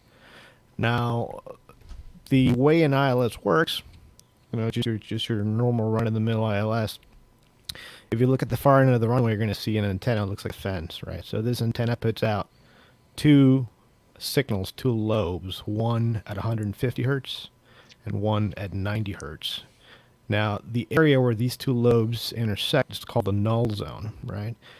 And why that is relevant is because the receiver in the aircraft, it can detect whether it senses the prevalent 150 hertz signal versus a 90 hertz signal. So if it senses 150 more than 90, it tells you that you're displaced from the localizer in one direction. And if it senses 90 over 150, it senses that you are on the other side of the localizer. The receiver on the jet or on the aircraft, as long as you're flying on that null zone and the 150 kilohertz signal is drowned out by the 90 kilohertz signal, the receiver on the jet or the aircraft is going to sense that as being on center line, right? So that's how the receiver on the jet knows that you're flying center line. So that's the localizer, and the localizer is the extended center line of the runway. The way you calibrate the localizer on a runway is you got to make sure that the width of the signal over the threshold is 700 feet, right? So you're going to move the antenna close or far away to make sure that the gate over the threshold is 700 feet. So the width of that localizer signal or full deflection. Now, localizer performance with vertical guidance works just like a localizer, except it's based off GPS. Now, the difference here is that whereas a localizer signal gets narrower and narrower the closer you get to the antenna, the LPV approach signal is going to get to the threshold of the runway at 700 feet, and it's going to stay at 700 feet. So you're going to have a 700-foot wide corridor going down the runway. Now, the reason why LPV approaches are so accurate is because not only are you using GPS or a global positioning system satellites to fly that approach, but you're also using what's called the wide area augmentation system, which really all it means, it's a very complicated system, but really all it does is it takes GPS signals and it enhances them and filters them and makes them even more accurate in order for you to be able to fly that center line with the accuracy of an actual ILS. Now, the wide area augmentation system, it provides, I think something like, it's under 10 feet or under 9 feet accuracy 95% of the time. So it's very, very, very accurate. And then as far as the vertical aspect of the approach, because it's kind of like an ILS, the vertical angle at which you descend towards the runway is coded into the flight management system. And you can't just fly this with a barometric compensated GPS receiver on the jet, which is what most airplanes have. You actually have to fly this using that filtered and enhanced signal from a wide area augmentation system to be able to fly that 3-degree or whatever glide path that is precisely down to the touchdown point. Now, why do airports, why aren't a lot of airlines allowed to use LPV type approaches? And as I said at the beginning, it comes down to dollars and cents, because in order for you to fly a particular type of approach, it needs to be contained in what's called the op specs or the operational specifications. And in order to do that, you need to dedicate an airplane, crew, time, resources, and money to prove that you can safely fly this type of approach.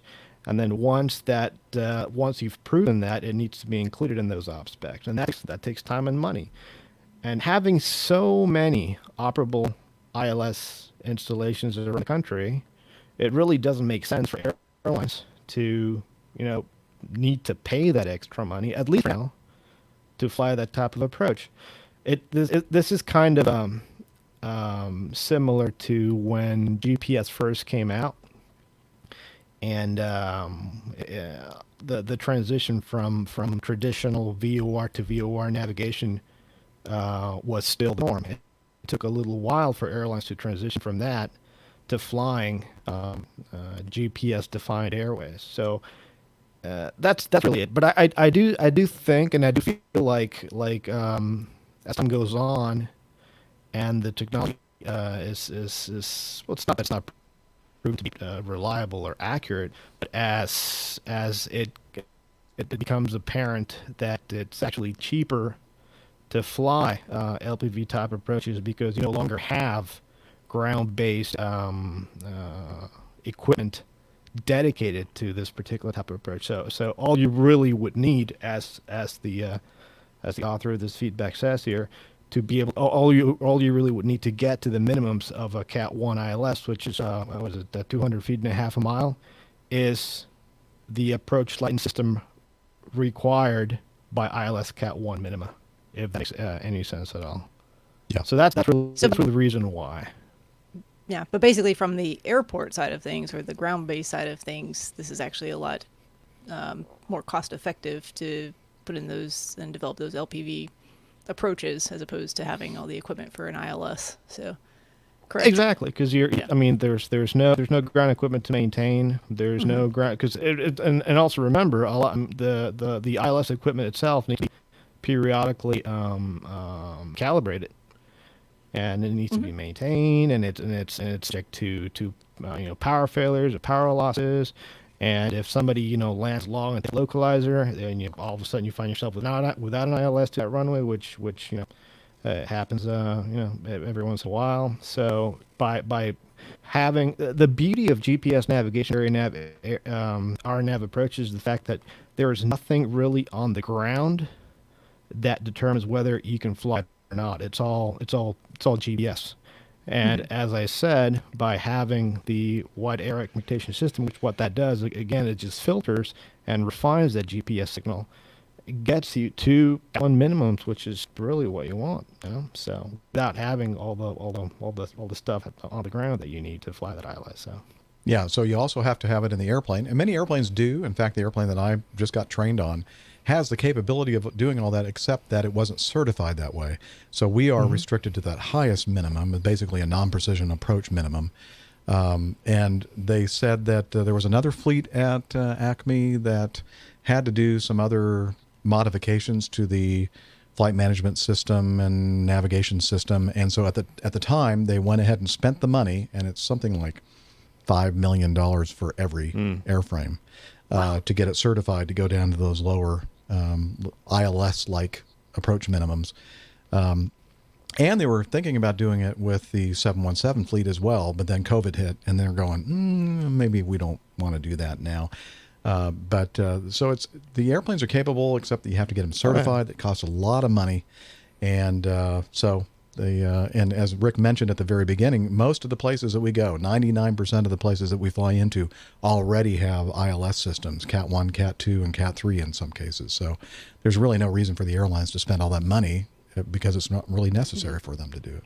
And the interesting here is that open things up more on the GA side of things, because a lot of those smaller airports do not have or may not have ILS systems, but it's easy to set up a GPS or an RNAV approach. And then you can, a lot of GA aircraft do have something as simple as a Garmin 430 with WASP capability, and that'll get you there.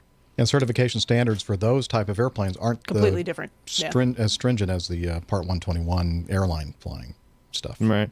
And when I got to fly those LPV approaches back in the 777s, because when I was doing it, the airline I was flying for at the time was going through the proven flights, the proven concept, to attain that certification. And interestingly enough, even those approaches are not known as, are not called precision approaches, even though they have vertical guidance.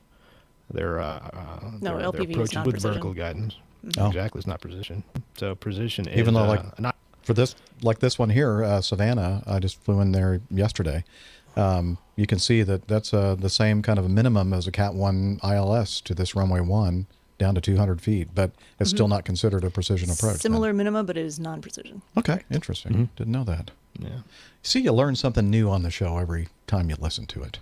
Maybe. Or at least I do. Idea. I do. Yeah. Wait a minute. What was that? Oh, okay. Wrong one. Liz, what are you doing? So it was like subliminal messaging there, right? Yeah, right. Wrong button, she says. Oops, sorry. Okay. You know what time it is? Yeah, it's 11:15 at night. No, not your local time. Time of the show. It's time for this week's installment of the Plain Tales, the Old Pilot's Plain Tales, and this week the title is Orford, Ness. Did I say that right? I don't know. I don't live there. Well, let's hear what you say.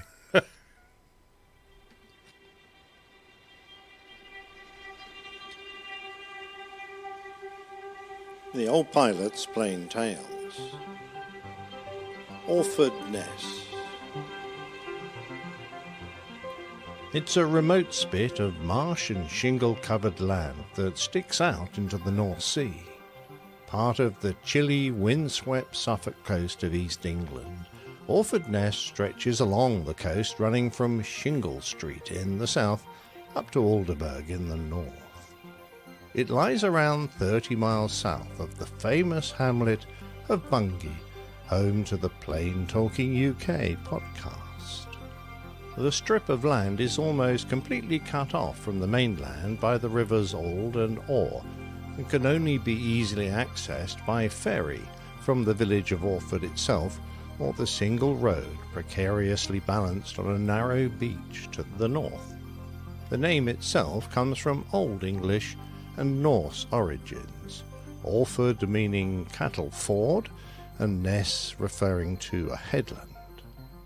The significance of this isolated strip of rather unwelcoming land to a story of aviation doesn't really start to have relevance until the First World War. Before that, Orford Ness was a salt marsh used by local people for grazing their livestock and collecting gulls' eggs, until King Henry II built a fabulous medieval castle in the village as part of a chain of coastal defences. The spit of land itself was a considerable danger to shipping, and in the Great Storm of 1627, 20 ships met their end there, and eventually a lighthouse was constructed to warn mariners off the shoals. With its many tributaries, smugglers loved the area, but it wasn't until 1913 that it was put to a more legitimate use, when it was purchased by the British government's War Department. It took several years to drain the southern part of the King's Marsh, which then allowed the ground to be levelled to form an airfield, but by 1915 Orford Ness was ready to receive its first aircraft. The site was both remote and easy to secure, so when the War Office was looking for a secret location to experiment with equipment for the burgeoning Royal Flying Corps, it made a good spot to use. The completion of the airfield heralded the arrival of the Central Flying School's experimental flying section. This was the start of 70 years of intense military experimentation, which, as well as leaving a variety of fascinating physical traces, has given the place a mystique of secrecy. The site's isolation, the surrounding flatness, and its proximity to the sea were all considered important prerequisites, particularly when considering the dubious reliability of early flying machines. The RFC didn't want its planes falling out of the sky in built-up areas. The research carried out at Orford Ness during the First World War covered a bewildering range of projects. The boffins there worked on parachutes and aircraft camouflage. Indeed, the RFC's original dark green varnish was given the acronym NIVEN for Night Varnish Orford Ness. Experiments were undertaken to suppress the noise of aircraft engines and build a hydraulically driven interrupter gear to allow machine guns to fire through the propeller arc to match the German innovation. Experiments in night flying tactics were performed, as well as the development of bomb and machine gun sights, parachute flares, and even an attempt to create artificial clouds. Despite the secrecy imposed, stories abounded about what was going on. On one occasion in 1917, whilst testing a new bomb site, a pilot released his weapons unaware that a strong southerly wind had picked up and his aircraft had drifted over the town of Alderburg to the north. Rather than falling harmlessly into the Ness, the bombs, luckily practiced bombs, a variety with no explosive, landed either side of a nearby Martello tower, which housed an army detachment, neatly bracketing it. The garrison commander was incensed and immediately demanded that the pilot be arrested. In its early days, the mix of 600 civilian and military personnel there were housed in tents and wooden huts, with the aircraft kept safe in canvas hangars, but eventually they took over a local hotel to use as an officers' mess. Regardless of where they stayed, the unending need for innovation in the fight to improve the effectiveness of the Royal Flying Corps was paramount. Although it seems laughable nowadays, their work was cutting edge, despite appearing to be rather Heath Robinson, a cartoonist famous for his satirical images depicting absurd contraptions. The experts there often had to make the best from whatever supplies they could get their hands on. The collection of slightly crazy British boffins there were very adept at turning their minds to whatever issue came up, and the men around them seemed able to lay their hands on whatever was available and put it together to do the experiment. With raids on the civilian population by German Zeppelins becoming a major concern, work was undertaken to find a way to bring down these monstrous machines.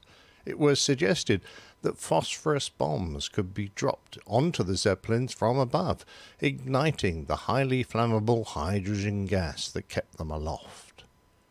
At Orford Ness, they also worked on developing depth charges, with a memoir telling the unlikely story of making these devices by filling cocoa tins with TNT.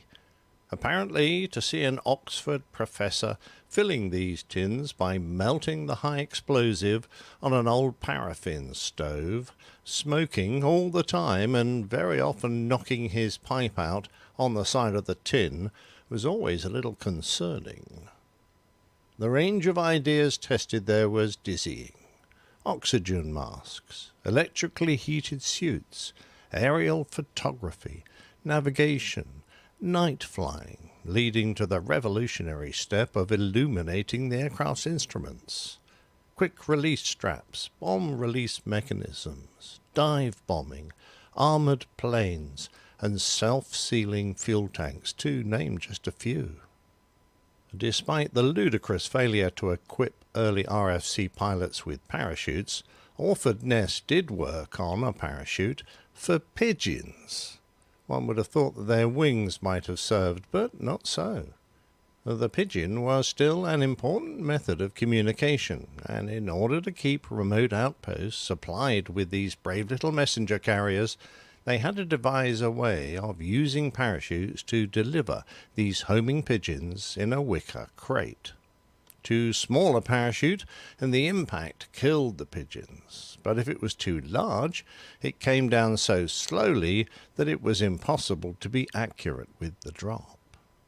Scientists who would become world-renowned, and in some cases shape the next war, gained valuable experience at Orford Ness. These would include Henry Tizard, who would champion the invention of radar, Whittle's jet engines, and the bouncing bomb, and stories I have told in previous tales such as Tizard's trunk. Frederick Lindemann, Winston Churchill's scientific advisor during World War II, also cut his teeth there. Churchill himself inspected work at the site, during which flying ace Albert Ball embarrassingly turned his plane onto its back when landing. He was calling in to check on the latest ideas. It was the remoteness and perhaps the harsh weather which prompted a particular camaraderie in those stationed there, and many people remembered it fondly, some even requesting to go back when they were posted away. A devil-may-care attitude may also have helped many to cope with the daily dangers staff faced. During a flight in a two-man plane to test air-to-air fighting tactics, a rather perturbed air gunner suddenly signalled his pilot to land as quickly but as gently as possible. It transpired that in his enthusiasm he'd been a bit careless, and the tail fin and rudder were all but shot through. The whole thing was only held together by a couple of bracing wires. When the ground crew arrived, it was to find the two young officers sitting on the grass doubled up with laughter. It's unsurprising that the risks taken there led to some pilots being fatally injured, which takes me to the point of this story. There's a fine school, only a few miles from where I sit now, called Bedales. One of its pupils was Oliver Byerley Walter Wills, and a look at the school records tells me a little about him. He was at Bedales from 1906 to 1910, and his contemporaries, and many who only saw him as an old boy, thought of him as the life and soul of any merry evening in which he took part. The Bedales Chronicle said of him, "His powers of entertainment and merry-making were varied and endless. He never called himself a naturalist, but he had a knowledge of and an intimacy with earth and her beasts, birds, and fishes, that Melampus might have envied. He was a lover of music, inspired by and in turn inspiring his friends in his singing and playing and research. He was at Trinity College, Cambridge, until the beginning of the war, and then joined the Honourable Artillery Company. From this fine regiment he obtained a commission in the Flying Corps, and went out to France in 1917. There is little more that can be found on the life of Oliver Wills, but we do know that he was a brave and tenacious pilot. On the 7th of March 1918, the London Gazette, the traditional home of all announcements concerning military personnel, printed the following passage. Lieutenant Oliver Byerley Walters Wills, RFC, for conspicuous gallantry and devotion to duty. He carried out a reconnaissance on a hostile heavy howitzer emplacement at nearly 8,000 feet over the line. He descended to a height of 2,000 feet and carefully examined the position. Having decided the exact position of the gun, he successfully directed artillery onto it, securing a direct hit on the emplacement. For this action, Oliver was awarded the Military Cross. In 1918, he was attached to the Armament Experimental Station at Orford, Ness, and it was whilst engaged on his work there that he sadly met his death, a few short hours before the armistice would be declared. He had been up with a pilot, one Captain Horatio Thomas Other Windsor, in the back seat of a Bristol fighter D-8030. The F-2B was well thought of as a reconnaissance artillery spotting aircraft, which could also serve as a fighter, being as manoeuvrable as many of the single-seaters of the time. Indeed, it remained in service well after the war. What mission Oliver had been on is unknown, but the record states that, just as they were landing, he stood up suddenly, lost his balance, and fell out backwards, falling to his death. The accident remains something of a mystery, and was all the more tragic being so close to the end of the conflict. Oliver wasn't the last airman to die before the 11th of the 11th, though. Nor would he be the last to die at Orford, Ness. Experimental flying has always carried a great risk. On the very day that peace would be declared, Second Lieutenant Alan William MacDonald was killed at Easton-on-the-Hill when his Avro 504K stalled during a climbing turn and nose-dived into the ground near Stamford. In the same area on the same day, the young Second Lieutenant Eric Barclay Jones spun his RE-8 off a low turn and was killed. Indeed, in the month before the end of the war, there were more than 100 fatal accidents that frequently killed more than just the aircraft's occupants. The causes were various, but spinning or stalling in a turn were very common mistakes and particularly deadly. At Old Sarum, a DH-9 stalled and nosedived into the ground, killing the pilot, 2 ground personnel, and injuring 14 when the bombs it was carrying exploded. 2 children were killed when they were hit by an aircraft taking off from a field near Letchworth. In many cases, pilots overstressed their fragile machines, causing the wings to fold back and leaving them to plummet earthwards. With no radio or air traffic control, collisions were also frequent despite the uncrowded skies of the time. The value of Orford Ness, however, would continue to grow. Secret testing would carry on through World War II and into the 1970s. The site was selected as the location for the Orford Ness beacon, one of the world's earliest experiments in the use of long-range radio navigation. In between the wars, the Ness was the location chosen to set up the first experimental systems that would become known as radar. Having proved the technology there, Robert Watson Watt and his team moved to nearby Bawdsey Manor, where they developed the chain-home radar system that would provide so vital a defence to the country during the Battle of Britain. The 1950s saw the development of atomic weapons there, when the Atomic Weapons Research Establishment took over part of the site. The odd-looking concrete structures, called pagodas, can still be seen there. These intriguing buildings contained pits, into which the very large early nuclear bombs could be lowered by enormous cranes. Once in place, the bombs were subjected to vibration, G-force, and extreme temperature tests to ensure that these fearsome weapons could be carried safely by the growing fleet of V-bombers that the RAF were bringing into service. Among the atomic experimental sites used at the time, Orford Ness is perhaps the most architecturally dramatic and remains the only one allowing general public access. The work finally ended there in 1971. Our American cousins also made use of Orford Ness.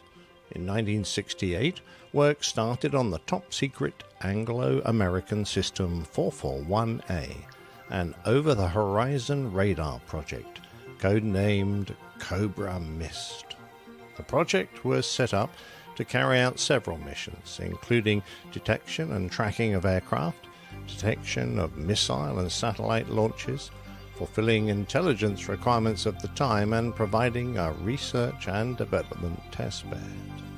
An integral part of this project were 18 strings of antenna in the shape of a vast open fan. The fan was accompanied by a large aluminium ground net covering some 80 acres. Stories grew up around Cobra Mist, claiming the research was actually centered on capturing UFOs, these stories often originating in the village of Bungay. By the 1980s, Orford Ness was home to more peaceful exploits when the BBC took it over to place powerful radio transmitters there which would broadcast the BBC World Service around the clock to continental Europe. The World Service would eventually be replaced by the old pirate rock radio music station Radio Caroline, which transmitted from there but now Orford Ness is owned by the National Trust and is open to the public as a nature reserve. The public can wander around the strange structures and wonder at the history of the site. Perhaps they also think on the short life of Oliver Wills, one of the very last pilots to die in the First World War. For anyone who visits the area, he's buried and honoured forever at St Bartholomew's Church in the village of Orford itself, under a gravestone based on Oliver's own design.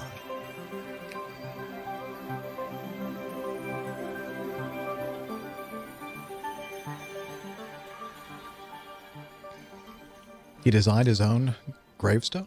Apparently, yes, he designed it for a friend, but also okay. was hoping it would be used for himself. So, yeah. Well, what I really... Oh, I should probably... Turn the lights on? Turn that... Yeah, I should turn the lights on. It was a little dark in How here. could you see to push the buttons in the dark? I was just feeling around, as I do. Sadly. So what I got from that is 2 words. Pigeon parachutes. Yes. That's exactly what I wrote down. That is cool. Just keeping a running list here. That was so things. interesting. Wow, a lot of interesting stuff there at Orford Ness. Yeah, Orford I didn't Ness. even know the place existed. What I was looking for was a poignant tale about someone who died. And I think, if you're going to die in a war, you want to die doing something heroic in a great battle. I don't know. That's kind of what I imagine. I don't think it's really like that.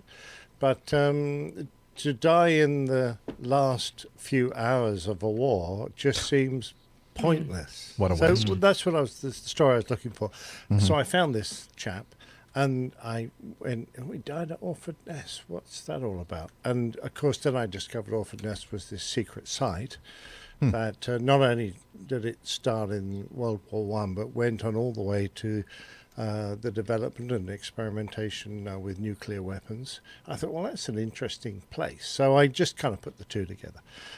But really, I was looking for a subject that was suitable for Remembrance Sunday, which is happening this next, I don't know quite whether it's this weekend or the following weekend. It's the 11th of the 11th anyway. Mm-hmm. No, the site itself, because it's one of the very few sites of this nature that's open to the public, of course, it has brought out a lot of interest, particularly, and of course, some conspiracy theories. Mm-hmm. I'm sure. Yeah, like Area 51, right? Yeah, that's right. Yeah, well, it's not really our Area 51. It's like a really remote, shingly spit of old marshland. But I just so love complimentary. the fact that a lot of these conspiracies come from Bungie. Yeah. Well, a lot of conspiracies do.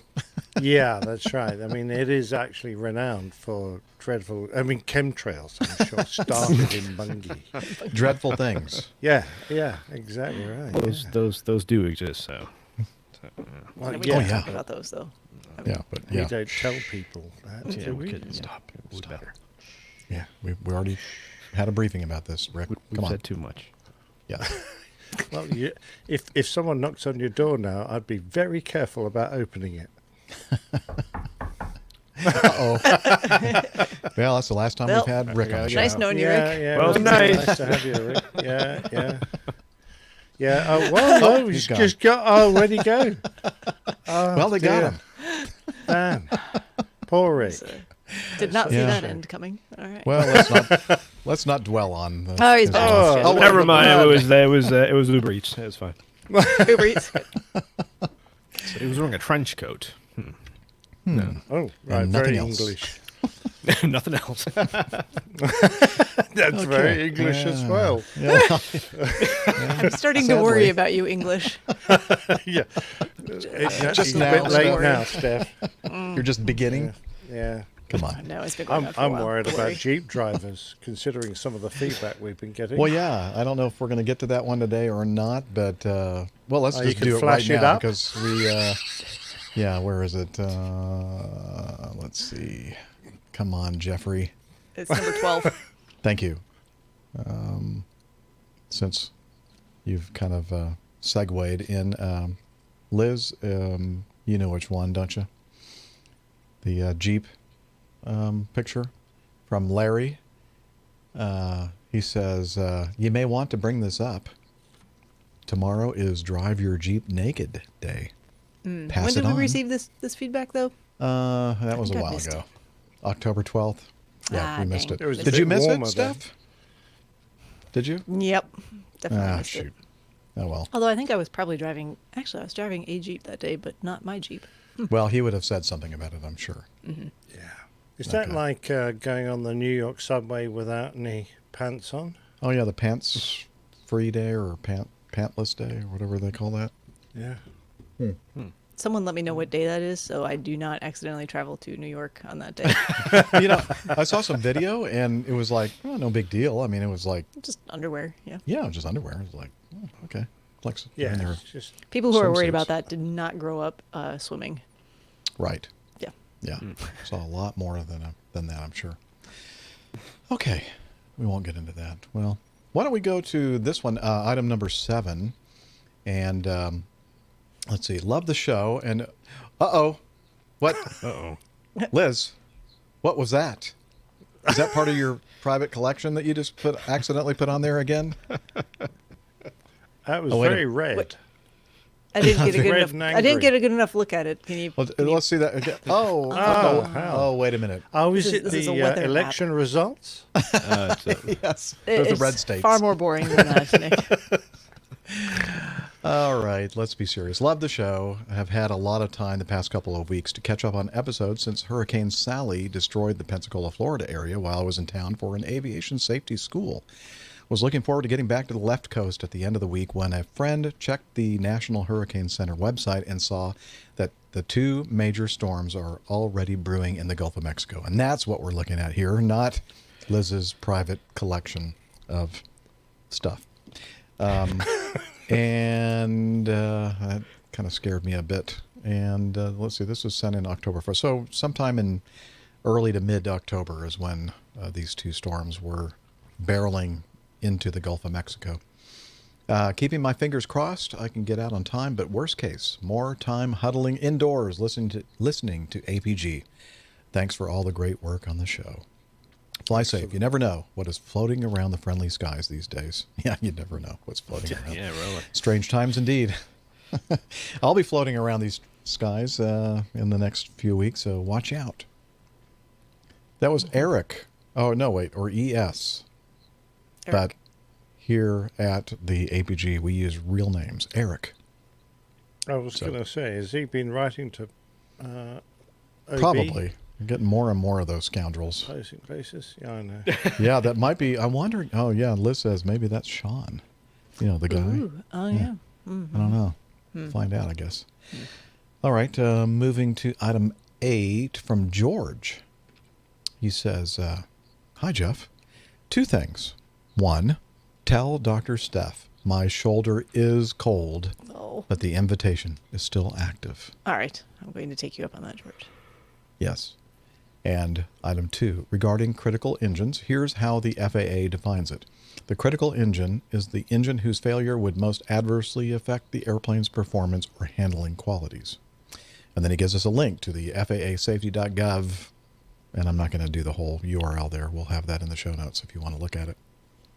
Miami Rick had an excellent explanation, but when he mentioned the Cessna 337, the Cessna Skymaster, he implied that there's no critical engine because both engines are center-lined.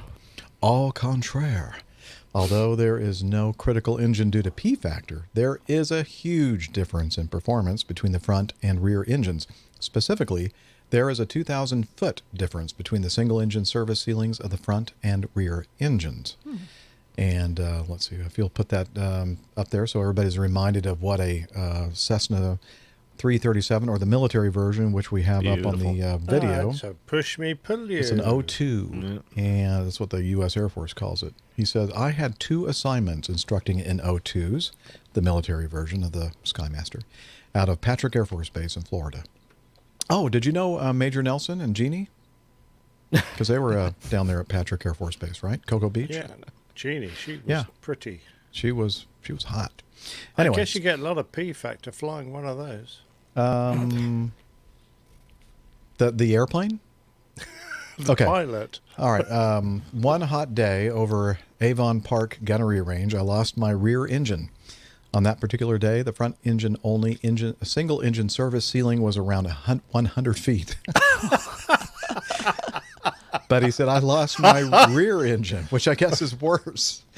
I jettisoned the rocket pods and headed toward the unseen Avon Park airfield. I was about 1,500 feet when I lost the engine, and with the rear prop feathered and flying at drift-down speed, I was descending about 200 to 300 feet per minute.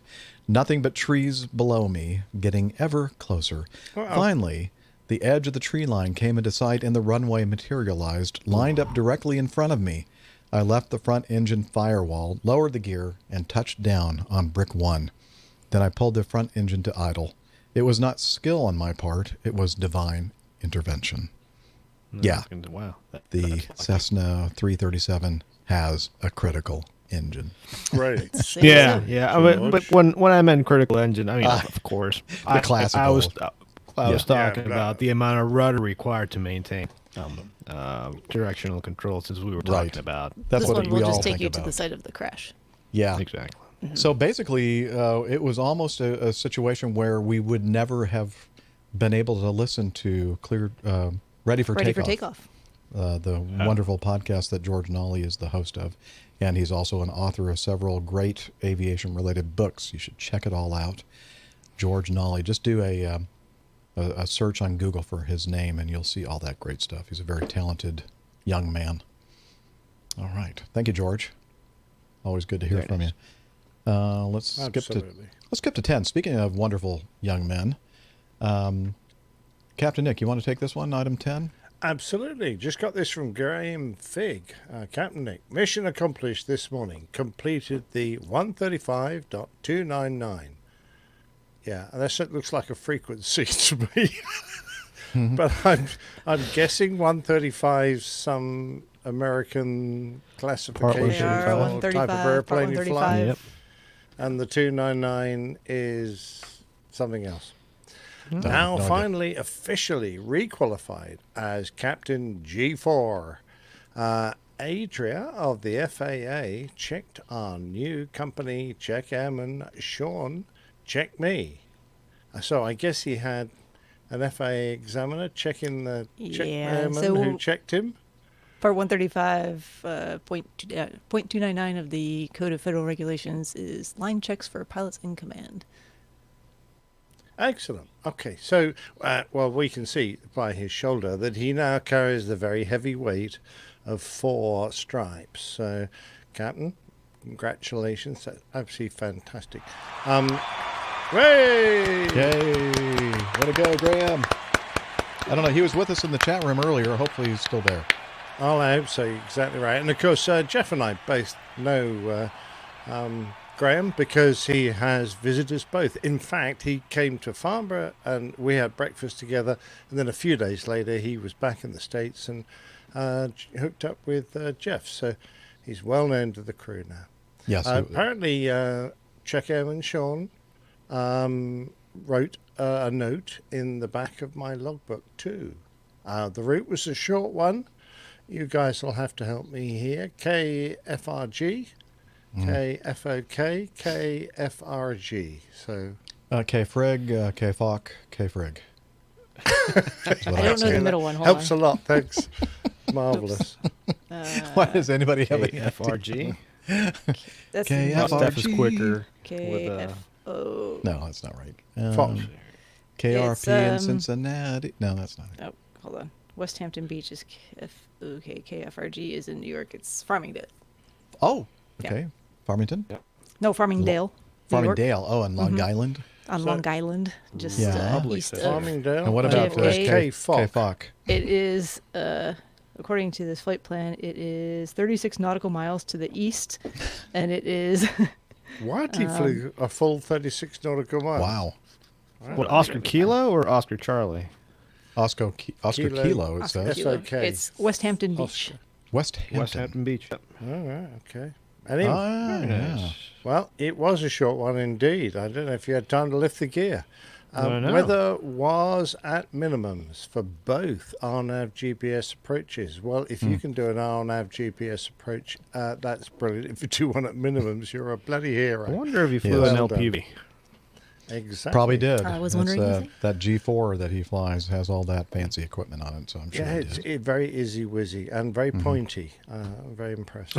Challenging conditions, but a positive group team effort. Oh, you see, there's Captain Material. He doesn't take the congratulations and the honor on his own shoulders. He shares it amongst the group. That is modesty, not false modesty. Yeah, exactly. But a positive group team effort leading to a great result. And there's a lovely picture of him. He's holding a coffee mug or a tea mug which says "The Boss." And all that means, as you're well aware, Graham, Bruce is that Springsteen. you now carry the can. And that's the can you're carrying. So anything that happens, it's down to you, mate. Well done. Yeah. Congratulations. Enjoy the new paycheck. Well done. Very good. Congratulations, Graham. Excellent. Absolutely. Congratulations. Look forward to meeting up with you again when you're back in town. Oh, yeah, give me a shout. I love breakfast at Farnborough. Tiffany's. Yes, that too. Okay.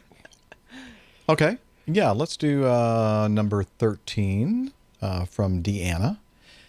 She says, I took a much-needed weekend getaway to New York for the sole purpose of visiting the TWA Hotel at JFK Airport. In case anyone doesn't know, the hotel is located in the old TWA Flight Center near Terminal 5. The decor is 60s retro, designed to make you feel you're traveling during the golden age of air travel. As I type this, I'm lying in bed in my hotel room watching airplanes push back, taxi, take off, and land. There are floor-to-ceiling soundproof windows with an unobstructed view. Earlier, I was watching the runways from the heated rooftop pool, which allows you to hear the aircraft.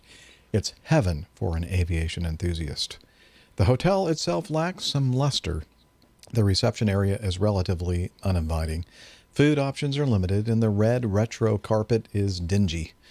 But overall, it is definitely worth the trip up here and the money. I've spent some previous feedback about flight training. Unfortunately, it is on hold indefinitely. Cost was becoming an issue, and COVID caused my work stress and hours to increase to the point where flying and studying just wasn't practical. I still always make time to listen to APG, though. Thank you, Deanna. She says, amendment to my previous post, you can actually hear the aircraft engines through the glass in your room if podcasts aren't playing in the background, but they are very muffled. I'm enjoying a second day of watching aircraft from my room. It's rainy today, so it's a good day to stay indoors. And just a reminder, Deanna is a veterinarian in the town very close to the university that my youngest daughter attended in North Carolina, Elon University. And I believe, what is it called? Not Brunswick. Burlington, I believe. Burlington, North Carolina. Sorry, it helps if I unmute myself. Burlington, North Carolina. Very pretty place. Yeah.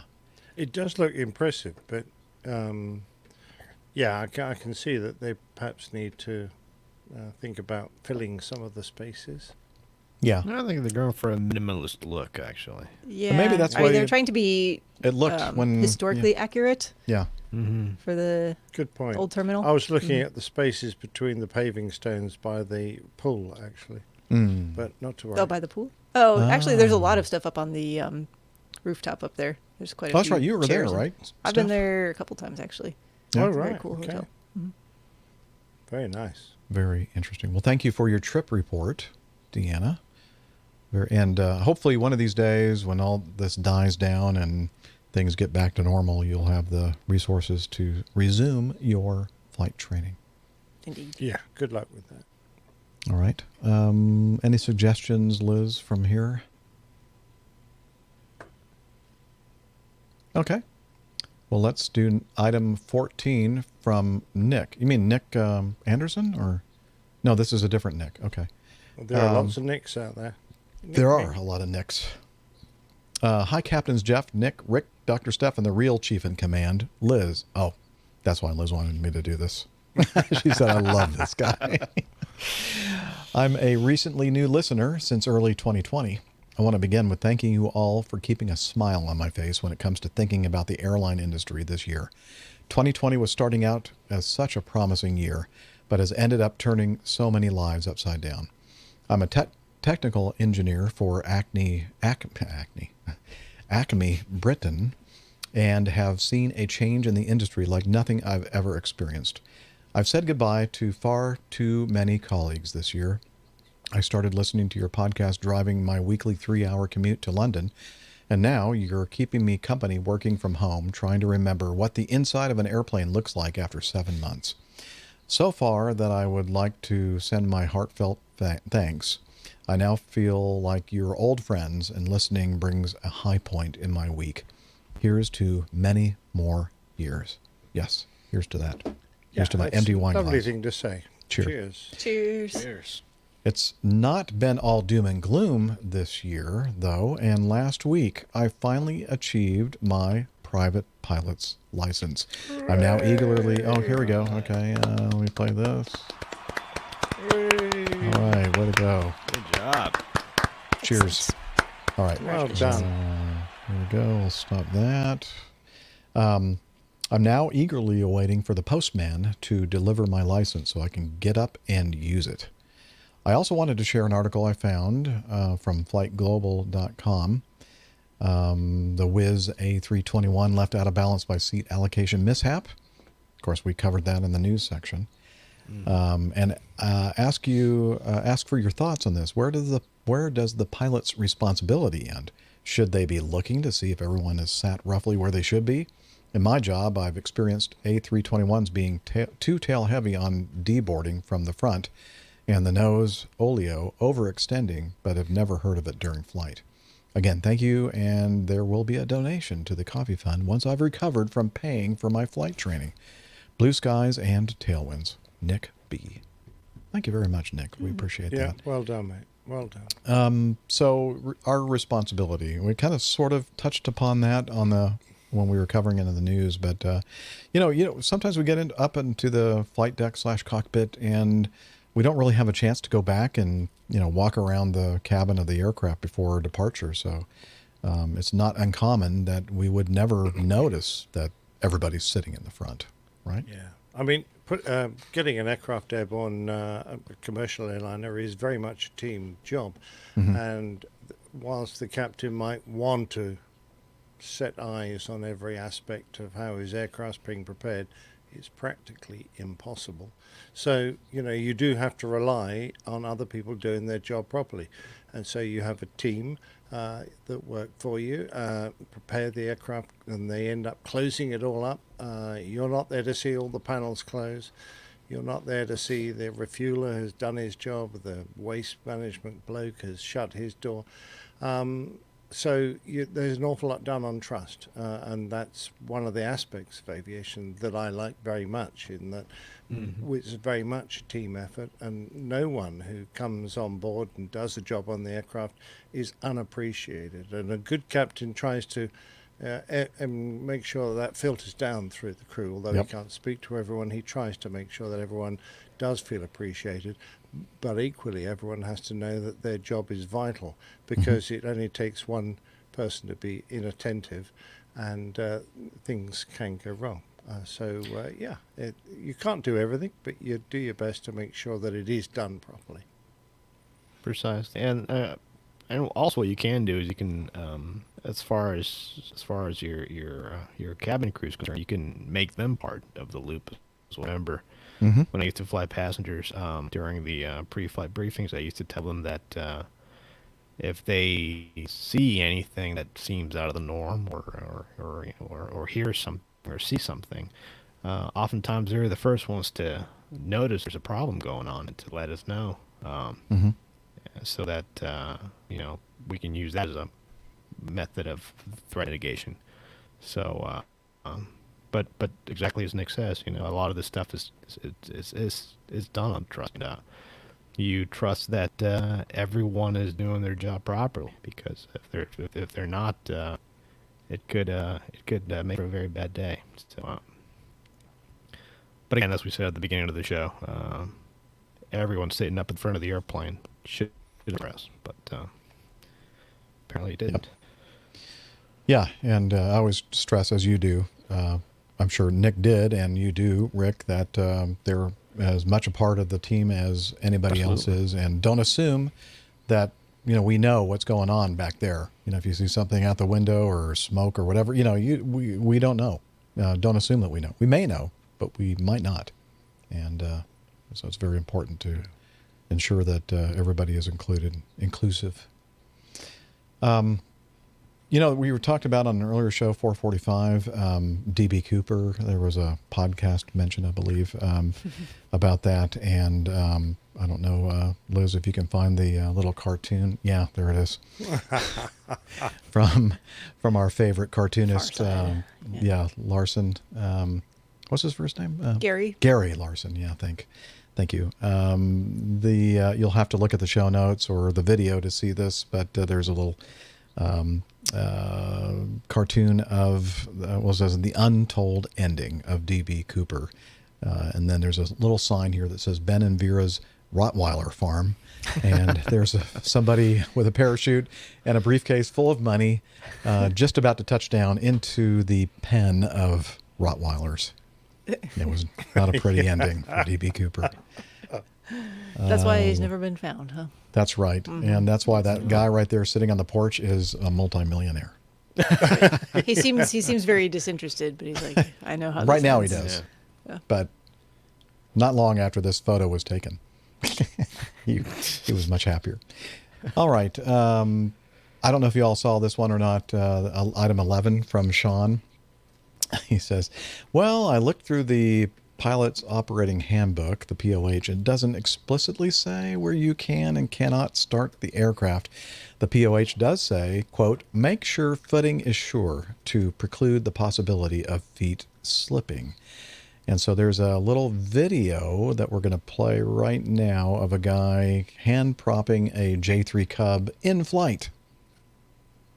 Okay. Turn the fuel on, Logan? Yeah, I guess turn on the fuel. You turn the mags on? Yeah. All right, can you go start the engine? You got it, get it going. Yeah, you got it. I mean, get lower.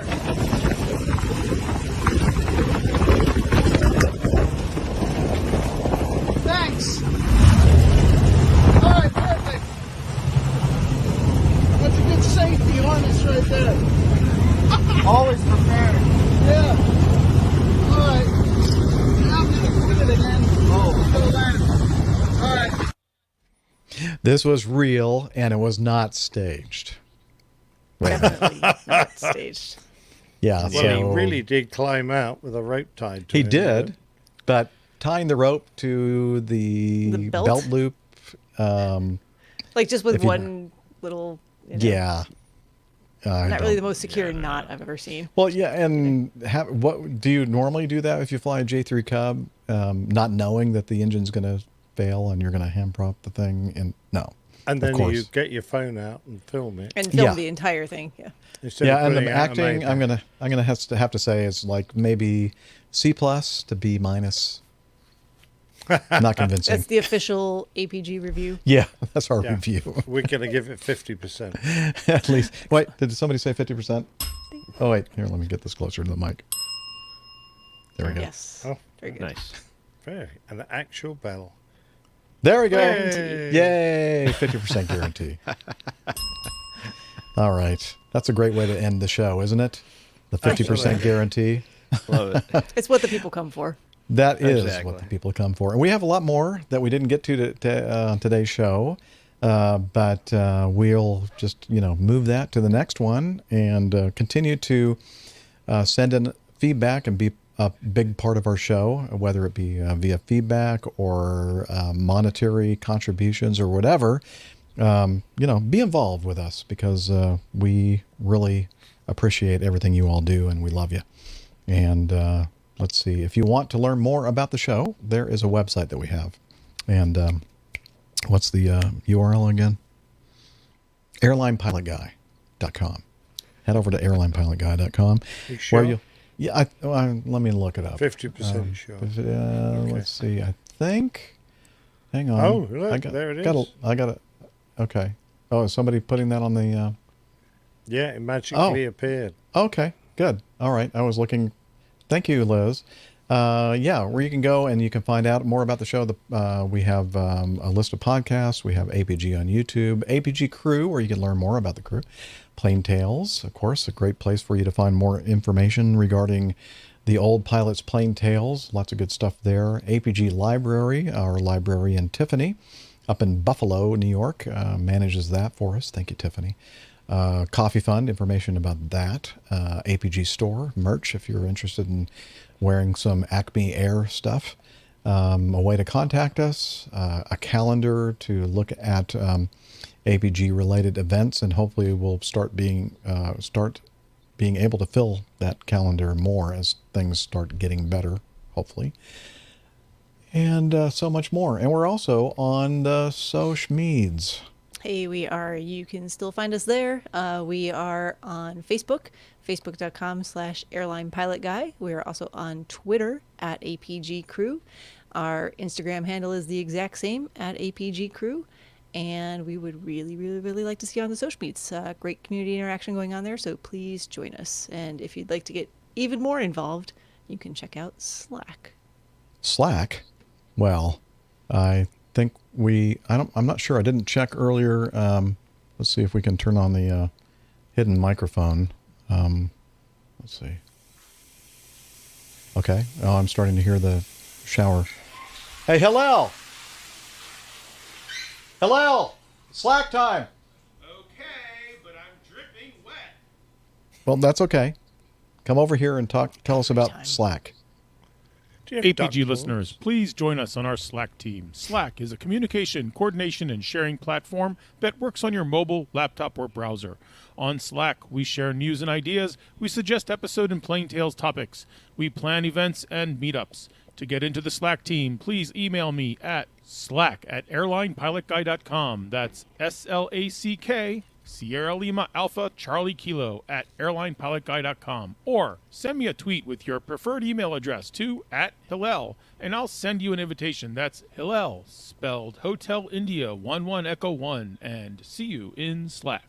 All right. Thank you very much, Hillel, for doing that for us. You can go back now into the Doesn't he leave puddles on your floor? He does, but I have a lot of towels. I wouldn't go in there for a while, Captain. Thanks for the warning. All right. Yeah. He's very considerate. Yes, exactly. And thank you, everyone, for hanging in there, not abandoning us during this little break that we've had.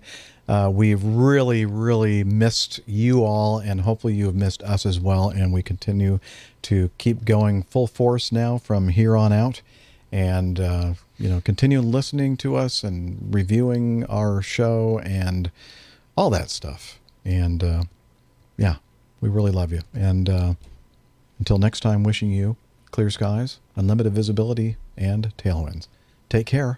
Oh, wait, before we do that, we have to acknowledge somebody who is very important to our show. Mm-hmm. And, man, I'm sorry that I almost missed acknowledgement. Me? What, again? That's all right. Don't worry about it. So modest. Liz is our producer director, does a lot of work behind the scenes. Yeah, She's and awesome. she has a new puppy. She does have a new puppy named Poppy. And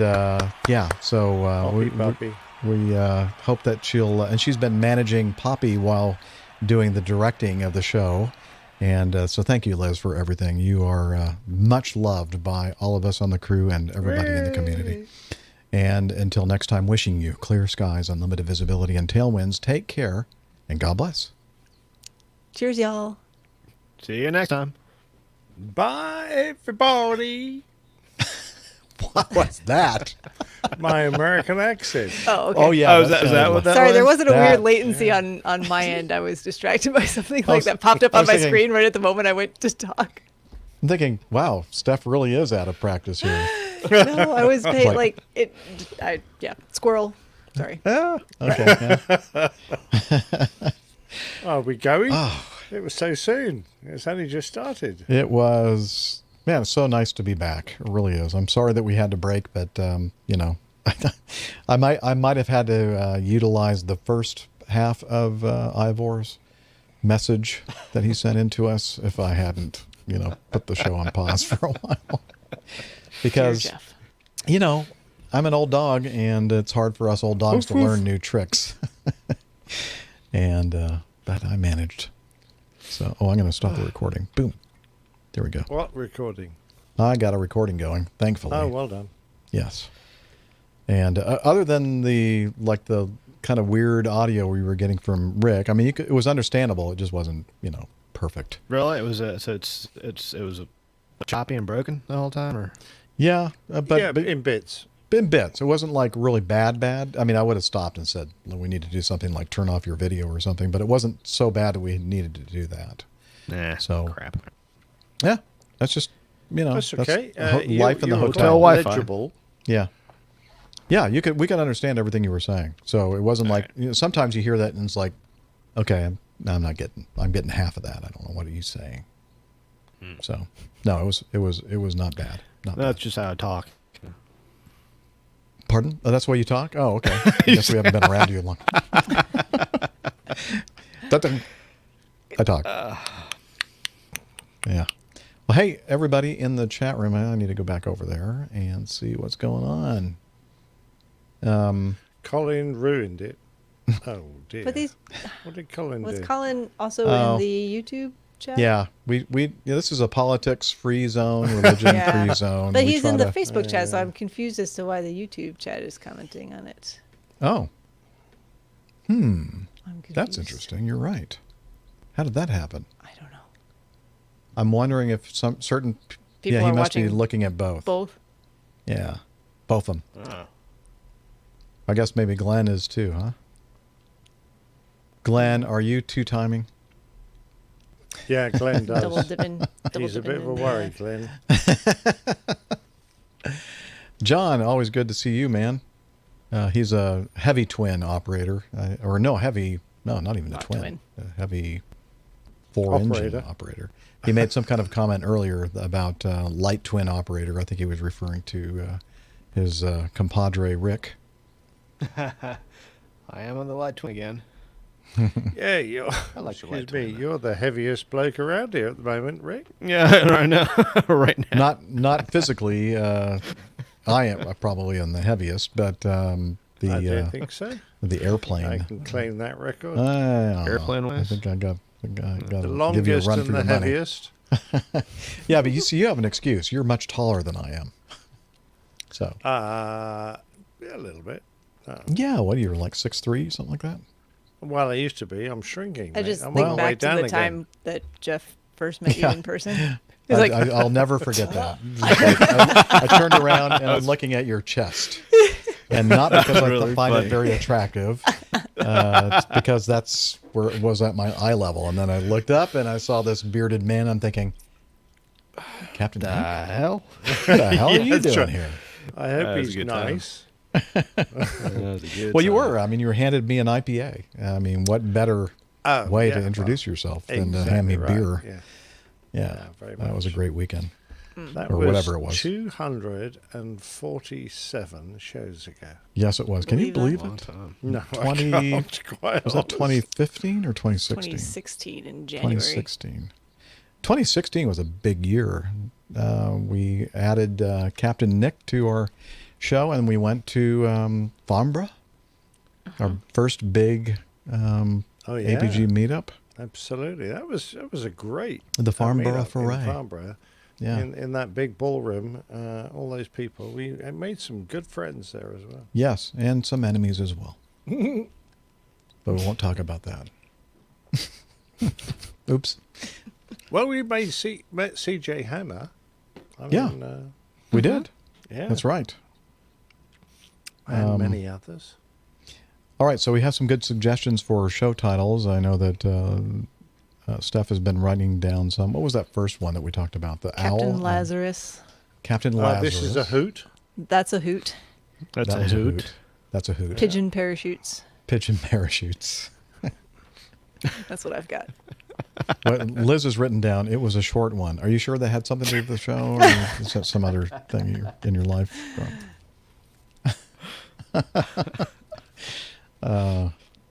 Pigeon parachutes. Yeah, pigeons and parachutes, or pigeon parachutes. Pigeon parachutes. I'm just Yeah. imagining pigeons like with little. That should tiny be easy enough, parachutes. right?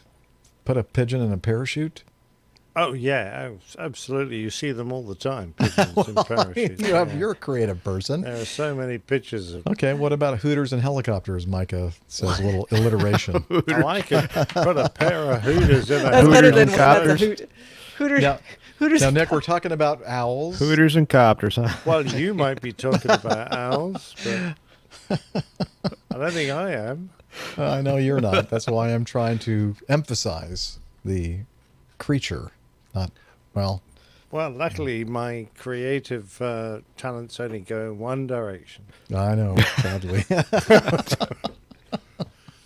In the gutter, Liz says. Yeah, absolutely. Yes. As much as possible. All right. Well, some great suggestions from all the. Hooters Thank you, and everybody. helicopters. Yeah, you see, Mayman Mike has got the same brain as me. Yep. We share the brain. Uh-oh. That's sad. That's why it's only 50%. Terrifying. It's like we, get half each. Uh-huh. Well, thank you, everyone, for joining us in the live chat room. Really missed you all, and look forward to, going strong from here on out. So. And continuing on strong. Yes, Indeed. and hopefully you'll all be able to join us again next week, whenever that is, when we record next week's show, probably mid to late week, most likely. And we'll put that in the ABG calendar, which is available on Slack or the website. And until then, hoping that everybody has a great weekend and a great week. Yeah, Indeed. thanks so much. I'm really looking Absolutely. forward to another weekend lockdown. It's Yeah, going I'm to sure be you will. gorgeous and 75 degrees and sunny here all weekend long. But I'd It's rather gonna be very locked nice. down than having an election. Yeah. I thought We made this it. was a We political almost free made zone it. here. Nick. Yeah, Yeah. political Almost. free zone over Almost. here. Stop the broadcast. Stop. Abort. Abort. Abort. I got a hat to wear, but I choose not to. All right, I'm ending this broadcast before we get into